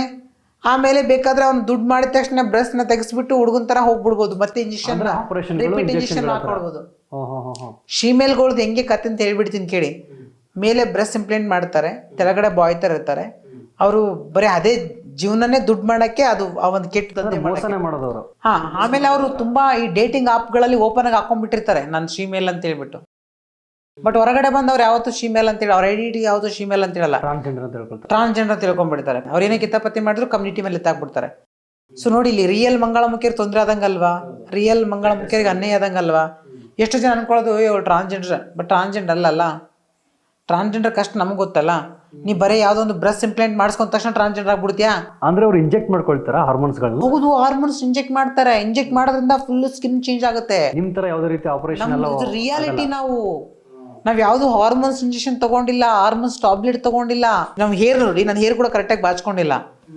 ನಮ್ದು ರಿಯಲ್ ಆಗಿ ನಾವು ನಾವು ಯಾವುದೋ ಸ್ಮೂತಿಂಗ್ ಮಾಡಿಸಿ, ಎಕ್ಸ್ಟೆನ್ಷನ್ ಮಾಡಿಸಿ, ಇಲ್ಲ ಇದು ಸ್ಕಿನ್ನ ಇದು ಸರ್ಜರಿ ಮಾಡಿಸಿ ಟೈಟ್ ಮಾಡಿಸಿ, ಇಲ್ಲ ಈ ಗಂಡಸ್ತರ ಇರೋಂಥ ಕೈಗಳಿಗೆಲ್ಲ ಇಂಜೆಕ್ಟ್ ಮಾಡಿಕೊಂಡು ಬಾಡಿ ಮಾತ್ರ ಮೆತ್ತಗೆ ಮಾಡಿಕೊಂಡು ಹಾರ್ಮೋನ್ಸ್ನ ಫಿಲ್ ಮಾಡಿ ಬಾಡಿನ ಮಾತ್ರ ನೋಡೋರ ಕಣ್ಣಿಗೆ ಸಣ್ಣ ಹುಡುಗಿ ಥರ ಕಾಣ್ಕೊಂಡು ಆ ಥರ ನಾವೇನು ಮಾಡ್ಕೊಂಡಿಲ್ಲ. ಅಂದ್ರೆ ನಿಮ್ಗೆ ಸರ್ಜರಿ ಮಾಡ್ತಾರಲ್ಲ, ಅವಾಗ ನಿಮಗೆ ಹಾರ್ಮೋನ್ಸ್ ಇದು ಇಂಪ್ಲಾಂಟ್ ಮಾಡಲ್ವಾ ನಿಮಗೆ? ಇಲ್ಲ, ಏನಕ್ಕೆ ಮಾಡ್ತಾರೆ? ನಾವು ರಿಯಲ್ ಟ್ರಾನ್ಸ್ ವುಮೆನ್ ಆಗ್ಬೇಕಂತ, ಒಂದು ಮಹಿಳೆ ಸಂಪೂರ್ಣವಾಗಿ ಮಹಿಳೆ ಆಗ್ಬೇಕಂತ ಬಂದಾಗಿರೋದು ನಾವು. ಇವ್ರು ಹಂಗಲ್ಲ, ದುಡ್ಡುಗೋಸ್ಕರ ಇಂಥವ್ರು ಇರೋದ್ರಿಂದನೇ ಎಂತೆಂಥೋ ಕಾಯಿಲೆಗಳು, ಬರಬಾರ್ದು ಕಾಯಿಲೆಗಳು ಬರ್ತಾ ಇದೆ ದೇಶದಲ್ಲಿ. ರಿಯಲ್ ಮಂಗಳಮುಖಿಯರ ಹತ್ರ ಹೋಗ್ಬಿಟ್ಟು ಕೇಳಿ, ಯಾವನಾದ್ರೂ ಒಂದು ಚೂರು ಕಚರವಾಗಿ ನಮಗೆ ಮುಟ್ಟಿಬಿಟ್ರೆ ಥೂ ಅಂತ ಹೊಡೆದು ಬಿಡ್ತೀವಿ ನಾವು ಹೋಗಿ. ರಿಯಲ್ ಟ್ರಾನ್ಸ್ಜೆಂಡರು ಒಂದು ಕಪ್ ಚಾಯ್ ಕೂಡ ಯಾವನಾದ್ರೂ ಕೈ ಸುಮ್ಮನೆ ಗಲೀಜು ಕೊಟ್ಟರೆ ಕುಡಿದು ಬರಲ್ಲ, ಗೊತ್ತಾ ನಿಮಗೆ? ಕರೆಕ್ಟಾಗಿ ರಿಯಲ್ ಟ್ರಾನ್ಸ್ಜೆಂಡರ್ ಬಗ್ಗೆ ಬಹಿರಂಗವಾಗಿ ಎಲ್ಲೋ ಗೊತ್ತಿಲ್ಲ ಎಷ್ಟೋ ಜನಕ್ಕೆ. ಪುರುಷ ಸಮಾಜ, ಮಹಿಳೆ ಸಮಾಜ ಅಂತ ತಗೊಂಡಾಗ ಎಷ್ಟೋ ಜಾತಿಗಳಿದೆ ನಿಮ್ಮಲ್ಲಿ, ಎಷ್ಟೋ ಜಾತಿಗಳಲ್ಲಿ ಬದುಕ್ತಾ ಇರ್ತೀರಿ ನೀವು. ಎಷ್ಟೋ ಹಳ್ಳಿಯಿಂದ ಡೆಲ್ಲಿವರೆಗೂ ತೊಗೊಂಡ್ರೆ ಜಾತಿ, ವಾತಾವರಣ ಬೇರೆ ಬೇರೆ ಥರ ಇದೆ. ಬಟ್ ನಮ್ಮಲ್ಲಿ ಬಡವರು ಇದ್ದವರಿದ್ದಾರೆ, ಗಲೀಜಿರೋ ಇದ್ದಾರೆ, ಕ್ಲೀನ್ ಇರೋರಿದ್ದಾರೆ, ಸ್ವಚ್ಛವಾಗಿದ್ದವ್ರು ಇದ್ದಾರೆ, ಐಫೈ ಲೈಫ್ ಲೀಡ್ ಮಾಡೋರಿದ್ದಾರೆ. ಓಕೆನಾ? ಕಾಸ್ಟ್ಲಿ ಸ್ಲಿಪ್ಪರಿಂದ ಹಿಡ್ಕೊಂಡು, ಸಾರಿಯಿಂದ ಹಿಡ್ಕೊಂಡು, ಕಾಸ್ಟ್ಲಿ ಬ್ಯಾಗ್ ಹಿಡ್ಕೊಂಡು, ವಾಚ್ ಕಟ್ಕೊಂಡು ಒಳ್ಳೆ ಅದ್ಭುತವಾದ ಲೈಫ್ ಲೀಡ್ ಮಾಡುವಂಥ ಟ್ರಾನ್ಸ್ಜೆಂಡರ್ ಕೂಡ ಇದ್ದಾರೆ. ಬಟ್ ಅವ್ರು ಯಾವತ್ತೂ ಹೊರಗಡೆ ರೋಡಿಗೆ ಬರೋದೇ ಇಲ್ಲ. ಎಷ್ಟೋ ಜನ ಹೇಳ್ಕೊಳ್ಳೋದಿಲ್ಲ ನಾನು ಟ್ರಾನ್ಸ್ಜೆಂಡರ್ ಅಂತ. ಒಳ್ಳೆ ಹುಡುಗಿ ಥರ ಸಂಸಾರ ಮಾಡ್ಕೊಂಡು ಜೀವನ ಮಾಡ್ತಾರೆ. ಎಷ್ಟೋ ಜನ ಮದುವೆ ಆಗಿದ್ದಾರೆ, ಲವ್ ಮಾಡಿದ್ದಾರೆ, ಲಿವಿಂಗ್ ರಿಲೇಷನ್ಶಿಪ್ಪಲ್ಲಿದ್ದಾರೆ. ನಮ್ಮ ಕಮ್ಯುನಿಟಿಯಲ್ಲಿ ನಿಜವಾಗ್ಲೂ ಹೇಳ್ತೀನಿ, ತುಂಬ ಒಳ್ಳೆ ಲೈಫ್ ಲೀಡ್ ಮಾಡೋರು ಕೂಡ ಇದ್ದಾರೆ. ಆದರೆ ಎಲ್ಲೋ ಒಂದು ಕಡೆ, ಕೆಲವೊಂದು ಕಡೆ ಮೀಡಿಯಾಗಳಲ್ಲಿ, ಕೆಲವೊಂದು ಕಡೆ ಯೂಟ್ಯೂಬರ್ಸ್ಗೆ ರೋಡಲ್ಲಿ ಯಾರೋ ಒಂದು 10 ಜನ ಟ್ರಾನ್ಸ್ಜೆಂಡರ್ ಸಿಕ್ಕ ತಕ್ಷಣ ಟ್ರಾನ್ಸ್ಜೆಂಡರ್ ಹಿಂಗೆ ಅಂತೇಳಿ ನಮ್ಮ ಮಂಗಳಮುಖಿ ಅಂದರೆ ರಸ್ತೆಯಲ್ಲಿ ನಿಂತ್ಕೊಂಡು ಚಪ್ಪಾಳೆ ತಟ್ಟಿ ದುಡ್ಡು ಇಸ್ಕೊಳ್ಳೋರು ಅಂತ, ಅಥವಾ ಸೆಕ್ಸ್ ವರ್ಕರ್ಸು ಕಾಮನ್ ಆಗಿ ನಮ್ಮ ಕಣ್ಣಿಗೆ ಕಾಣೋದು. ಬಟ್ ನಿಮ್ಮಲ್ಲೆಲ್ಲ ಇಷ್ಟು ವಿಶೇಷವಾಗಿದ್ದಾರೆ. ನಮ್ಮಲ್ಲಿ ತುಂಬ ವಿಶೇಷವಾಗಿದ್ದಾರೆ. ನಮ್ಮಲ್ಲಿ ಸಿಸ್ಟಮೆಟಿಕ್ ಆಗಿ ಊಟ ಮಾಡೋದೇ ಒಂದು ರೂಲ್ಸ್ ಇದೆ. ಸಂಜೆ 6 ಗಂಟೆ ಆದಮೇಲೆ ಕಸ ಹೊಡಿಯೋಂಗಿಲ್ಲ ಮನೆದು. ನಮ್ಮಲ್ಲಿ ತುಂಬ ರೂಲ್ಸ್ಗಳು, ಇನ್ನೂ ಹಳೆ ಕಾಲದ ಯಾವ್ದು ರೂಲ್ಸ್ ನಾವು ಮರ್ತಿಲ್ಲ, ಗೊತ್ತಾ ನಿಮಗೆ? ನಮ್ಮಲ್ಲಿ ಇವಾಗಲೂ ಮನೆಯಲ್ಲಿ ಟಾಯ್ಲೆಟ್ ಕ್ಲೀನ್ ಇರಬೇಕು, ಒಂದು ಚೂರು ಗಲೀಜಿರಬಾರ್ದು. ನಮ್ಮಲ್ಲಿ ತುಂಬ ಸಂಸ್ಕೃತಿ ಇದೆ ರೀ, ಸಂಸ್ಕಾರ ಇದೆ ನಮ್ಮಲ್ಲಿ. ಮದುವೆ ಆಗಿರೋ ಇದ್ದಾರೆ, ಮದುವೆ ಆಗಿದ್ದಾರೆ, ಮಕ್ಕಳು ತೊಗೊಂಡು ಮಕ್ಕಳನ್ನ ಸಾಕ್ತಾ ಇದ್ದಾರೆ, ಅಡ್ಯಾಪ್ಟ್ ಮಾಡ್ಕೊಂಡಿದ್ದಾರೆ, ಆ ಥರ ಬದುಕೋರಿದ್ದಾರೆ. ಬಟ್ ಈ ಶೀಮೇಲ್ಗಳಿಂದ ಎಷ್ಟೋ ನಮ್ಮ ಟ್ರಾನ್ಸ್ಜೆಂಡರ್ಗಳಿಗೆ ಅವಮಾನ ಆಗ್ತಾ ಇದೆ. ಇವತ್ತು ನೋಡಿ, ಎಲ್ಲಿ ನೋಡಿದ್ರು ಬೆಳಗ್ಗೆ ತೆಳ್ಳಗೆ ಕ್ಯೂಟಾಗಿ ಕಾಣ್ತಾರೆ. ಇಂಜೆಕ್ಷನ್ನು, ತಿಂಗಳ ಇಂಜೆಕ್ಷನ್. ಅವ್ರು ಮತ್ತೆ ಹುಡುಗ ಆಗ್ಬೋದು, ಗೊತ್ತಾ ನಿಮಗೆ? ಇವಾಗ ಒಂದು ಹುಡುಗಿ ಹುಡುಗನ ಥರ ಚೇಂಜ್ ಆಗ್ಬೋದು, ಗೊತ್ತಾ ನಿಮಗೆ? ಒಂದು ಹುಡುಗ ಹುಡುಗಿನ ಥರ ಚೇಂಜ್ ಆಗ್ಬೋದು. ಬಟ್ ಸರ್ಜರಿ ಆಗಿಲ್ಲ ಅಂದರೆ, ಸರ್ಜರಿ ಆಗಿಬಿಟ್ರೆ ಹೋಯ್ತು. ಇವಾಗ ನಾವು ಈಗ ಆಗಕ್ಕಾಗಲ್ಲ. ನಾವು ಹೋಗಿ ತಿರ್ಗಾ ಹುಡುಗಕ್ಕೆ ಚಾನ್ಸೇ ಇಲ್ಲ. ಇದು ಹೋಯ್ತು, ಲೈಫ್ ಅಷ್ಟೇ ಮುಗ್ದೋಯ್ತು ಕತೆ. ಇದು ದೇವ್ರೇ ಭೂಮಿಗೆ ಇಳಿದು ಬಂದು ನೀನು ಹುಡುಗಾಗ ಬಂದ್ರೆ ಆಗ ಸಾಧ್ಯ ಇಲ್ಲ. ಶೀಮೇಲ್ಗಳು ಮೇಲಾಗ್ಬೋದು, ಶೀ ಆಗ್ಬೋದು. ಶೀಮೇಲ್ಗಳು ಮೇಲು ಆಗ್ಬೋದು, ಫೀಮೇಲ್ ಆಗ್ಬೋದು, ಎರಡರಲ್ಲಿ ನಿಂತ್ಕೊಂಡಿರ್ತಾರೆ, ನಡೆಯೋ ಮಧ್ಯದಲ್ಲಿ ನಿಂತ್ಕೊಂಡಿರ್ತಾರೆ ಅವರು. ಅಂದ್ರೆ ಅವ್ರಿಗೆ ಯಾವಾಗ ಬೇಕು, ಯಾವ ತರ ಬೇಕು ಆ ಥರ ಚೇಂಜ್ ಆಗ್ಬೋದು. ಅವ್ರು ಯಾವ ಥರ ಬೇಕು ಆ ಥರ ಚೇಂಜ್ ಆಗ್ಬೋದು. ಫೀಮೇಲ್ ಅಂದ ತಕ್ಷಣ ನೋಡೋರ್ ಕಣ್ಣಿಗೆ ಫೀಮೇಲ್ ಥರ ಕಾಣ್ಬೋದು. ಅವರೆಲ್ಲ ಪಕ್ಕ ಮೇಲೆ. ಸೊ ಮೇಲ್ಗಿಂತ ಸ್ಟ್ರಾಂಗ್ ಇರ್ತಾರೆ ಅವ್ರು ಫೀಮೇಲ್ಗಳು. ನೋಡೋಕ್ಕೆ ಮಾತ್ರ ಓಕೆ, ಒಳ್ಳೆ ಫೀಮೇಲ್ ಥರ ನಟನೆ ಮಾಡ್ಕೊಂಡು ನಾಟಕ ಮಾಡ್ಕೊಂಡು ಜೀವನ ಮಾಡ್ತಿರ್ತಾರೆ. ಬಿಕಾಸ್ ಅದು ಇಂಜೆಕ್ಷನ್ ಪ್ರಭಾವ ಅಂತ ಹೇಳ್ಬೋದು. ಈ ನ್ಯಾಯ ಪಂಚಾಯತಿ ಮಾಡ್ತಾರಂತ, ಏನೇನು ಪಂಚಾಯತಿಗಳು ಮಾಡ್ತಾರಲ್ಲಿ? ನಮ್ಮಲ್ಲಿ ನ್ಯಾಯ ಪಂಚಾಯತಿ ಏನಕ್ಕೆ ಮಾಡ್ತಾರೆ ಅಂತಂದರೆ, ಇವಾಗ ನಮ್ಮಲ್ಲಿ 7 ಮನೆಗಳಿರುತ್ತೆ ಅಂತ ಹೇಳಿದೆ. ಆ 7 ಮನೆಗಳಲ್ಲಿ ಇವಾಗ ಗುಂಪು ಮಧ್ಯೆ ಜಗಳ ಬರ್ತಾ ಇರುತ್ತೆ. ಇವಾಗ ಯಾವುದೋ ಕಲೆಕ್ಷನ್ಗೆ ಹೋದಾಗ, ಮತ್ತು ಇವಾಗ ಯಾರೋ ನಂದು ರೋಡು ನಾನೀಗ ಕಲೆಕ್ಷನ್ ಮಾಡ್ತಿರ್ತೀನಿ, ನೀನು ಯಾಕೆ ಬಂದಿದ್ದೀಯ ಅಂತ ಹಿಂಗೆಲ್ಲ ಜಗಳ ಬಂದುಬಿಟ್ಟಿರ್ತವೆ. ನಮ್ಮಲ್ಲಿ ದೊಡ್ಡವರು ಕುಂದಿಸಿ ಹೇಳ್ತಾರೆ, ವಾರ್ನಿಂಗ್ ಮಾಡ್ತಾರೆ, ನೀವು ಜಗಳ ಮಾಡ್ಕೋಬಾರ್ದು, ರೋಡಲ್ಲಿ ಸೀರೆ ಬಿಚ್ಚಿ ಜಗಳ ಮಾಡ್ಕೋಬಾರ್ದು. ಅಂದ್ರೆ ನೀವು ಹಚ್ಕೊಂಡಿರ್ತಾರೆ ಏರಿಯಾಗಳನ್ನ, ಈ ಮನೆಯವರು ಈ ಏರಿಯಾ ಅಂತ ಹಂಚ್ಕೊಂಡಿರೋಕ್ಕೆ ಅಫ್ಕೋರ್ಸ್ ಅದು ಕೆಲವರು ಒಪ್ಪಲ್ಲ ಕಮ್ಯುನಿಟಿಯವರು. ಅದು ರಿಯಾಲಿಟಿ. ನಾನು ಈ ಜಾಗ, ನಾನು ಈ ರೂಟು, ನಂದು ಇಷ್ಟ ಅಂಗಡಿ, ಅದು ಕಾಮನ್ ಆಗಿ ಇದು ಇದೆ ನಮ್ಮಲ್ಲಿ ಈ ರಾಜಕೀಯ ಇದೆ. ಬಟ್ ಎಷ್ಟೋ ಜನ ಅದನ್ನು ಬಹಿರಂಗ ಪಡಿಸಲ್ಲ. ಇದು ಹಾನೆಸ್ಟಾಗಿ ಹೇಳ್ಬೇಕಂದ್ರೆ, ನಮ್ಮ ಸಮುದಾಯ ಯಾರೊಬ್ರು ಕಲೆಕ್ಷನ್ ಮಾಡೋಕ್ಕೆ ಈ ರೋಡ್ಗೆ ಹೋಗ್ತಿರ್ತಾರೆ, ಯಾರೋ ಒಬ್ರು ಬರ್ತಾಳೆ, ಆಗ ಇವಳು ಕೇಳ್ತಾಳೆ, ನನ್ನ ರೋಡ್ ನೀನು ಯಾಕೆ ಬಂದಿದ್ಯಾ ಅಂತ. ನಾನು ಕೇಳ್ತೀನಿ, ನೀನೇ ಅವಳು ಹೇಳೋಕ್ಕೆ ಅಂತ ಅವಳು ಹೇಳ್ತಾಳೆ. ಆಗ ಅವಳುಗಳು ಫೈಟ್ ಆಗುತ್ತೆ. ನಮ್ಮ ದೊಡ್ಡವ್ರಿಗೆ ಫೋನ್ ಬರುತ್ತೆ. ಅವಾಗ ದೊಡ್ಡವ್ರು ಹೇಳ್ತಾರೆ ಸಮಾಧಾನವಾಗಿ, ನೀವು ಈ ಥರ ಜಗಳ ಮಾಡ್ಕೋಬಾರ್ದು, ಪಬ್ಲಿಕಲ್ಲಿ ಸೀನ್ ಕ್ರಿಯೇಟ್ ಮಾಡಬಾರ್ದು. ಪಬ್ಲಿಕ್ ಅಂದರೆ ನಮಗೆ ಅಪ್ಪ ಅಮ್ಮ ಇದ್ದಂಗೆ, ತಂದೆ ತಾಯಿ ಇದ್ದಂಗೆ, ಬಂಧು ಬಳಗ ಇದ್ದಂಗೆ. ನಮ್ಮ ಅಪ್ಪ ಅಮ್ಮ ಮುಂದೆ ನಮಗೆಲ್ಲ ಸಾರಿ ಬೀಸ್ತೀವ, ನಮ್ಮ ಅಕ್ಕ ತಂಗಿ ಮುಂದೆ ಬಟ್ಟೆ ಬಿಚ್ಚಿ ಜಗಳ ಮಾಡ್ತೀವ, ಇಲ್ಲ ಅಂತ ನಮ್ಮಲ್ಲಿ 1-2 ಸಲ ಬುದ್ಧಿ ಮಾತು ಹೇಳ್ತಾರೆ. ತಿರ್ಗಾ ಅವ್ರು ಕೇಳಿದೆ ಅದೇ ಕೆಲಸ ಮಾಡ್ತಾ ಹೋದ್ರು. ಇವತ್ತು ಈ ರೋಡಲ್ಲಿ ಮಾಡಿದ್ರು, ನೆಕ್ಸ್ಟ್ ಅವಳು ಹೋಗಿ ಇನ್ನೊಬ್ಬಳು ರೋಡಲ್ಲಿ ಮಾಡಿದ್ರು. ಇದೇ ಅವ್ರು ಯಾರು ಇರ್ತಾರಲ್ಲ, 1-2-3 ಸಲ ಹಿಂಗೆ ಮಾಡಿದ್ರಂದ್ರೆ ಅವ್ರಿಗೆ ಕರೆದ್ಬಿಟ್ಟು ನ್ಯಾಯ ಪಂಚಾಯತ್ ಅಂತ, ನೀವು ನ್ಯಾಯ ಪಂಚಾಯತ್ ಜಮಾತ್ ಅಂತೀವಿ ನಾವು. ಸೊ ಜಮಾತ್ ಮಾಡಿ ಅವ್ರಿಗೆ ನಾವು ಮಾಡೋದು ಜಮಾತ್ ಅಂತ ಹೇಳ್ತೇವೆ. ಸೊ ಅವ್ರನ್ನ ಕರೆಸಿ ದೊಡ್ಡರೆಲ್ಲ ಸೇರಿಕೊಂಡು, ಅವ್ರ ಕಡೆ ಇಷ್ಟು ಜನ, ಇವ್ರ ಕಡೆ ಇಷ್ಟು ಜನ ಕೂತ್ಕೊಂಡು, ಯಾಕೆ ಹಿಂಗೆ ಮಾಡಿದಿ ನೀನು ಅಂತ ಕೇಳಿ, ಅವೆಲ್ಲ ವಾರ್ನಿಂಗ್ ಮಾಡಿದ್ವಲ್ಲ ಅಂತೇಳಿ. ಬಟ್ ಆ ಥರ ಒಪ್ಕೊಂಡೆಲ್ಲ ಜಗಳ ಮಾಡ್ತಾರೆ, ಪದೇ ಪಬ್ಲಿಕಲ್ಲಿ ಸೀನ್ ಕ್ರಿಯೇಟ್ ಮಾಡ್ತಾರೆ. ಅವ್ರು ಕರೆದು ದಂಡ ಹಾಕ್ತಾರೆ, 11,000 21,000. ಜಗಳಾಡಿದ್ರೆ ಇಬ್ರಿಗೂ ಹಾಕ್ತಾರೆ. ಇಬ್ರಿಗೂ ದಂಡ ಹಾಕ್ಬಿಟ್ಟು ಕಳಿಸ್ತಾರೆ. ಆ ದಂಡ ಕಟ್ಟಷ್ಟರಲ್ಲಿ ಅವ್ರಿಗೆ ಗೊತ್ತಾಗುತ್ತೆ ನಾವು ಮಾಡಿದ ತಪ್ಪು, ನಾವು ಮಾಡಬಾರ್ದು. ಇವತ್ತು ಎಷ್ಟೋ ಜನ ರೋಡಲ್ಲಿ ಜಗಳ ಮಾಡೋರಿಗೆ ನಾವು ಯಾರೂ ಒಪ್ಕೊಳ್ಳಲ್ಲ. ನಾವು ರಿಯಲ್ ಟ್ರಾನ್ಸ್ಜೆಂಡರ್ಸು, ನಮ್ಮ ಗುರುಗಳು, ನಮ್ಮ ನಾಯಕರು, ನಮ್ಮ ದೊಡ್ಡೋರು, ನಮ್ಮಮ್ಮ, ನಾವು ಯಾರೂ ಒಪ್ಕೊಳ್ಳಲ್ಲ. ನಾವು ಅವ್ರನ್ನೆಲ್ಲ ಅಗೇನ್ಸ್ಟ್ ಮಾಡ್ತೀವಿ, ಅವ್ರಿಗೆ ಹೊಡಿತೀವಿ, ವಾರ್ನಿಂಗ್ ಮಾಡ್ತೀವಿ, ಅವ್ರಿಗೆ ದಂಡ ಹಾಕಿ ಕಳಿಸ್ತಾರೆ ನಮ್ಮಲ್ಲಿ. ಸೊ ಇದು ರಿಯಾಲಿಟಿ.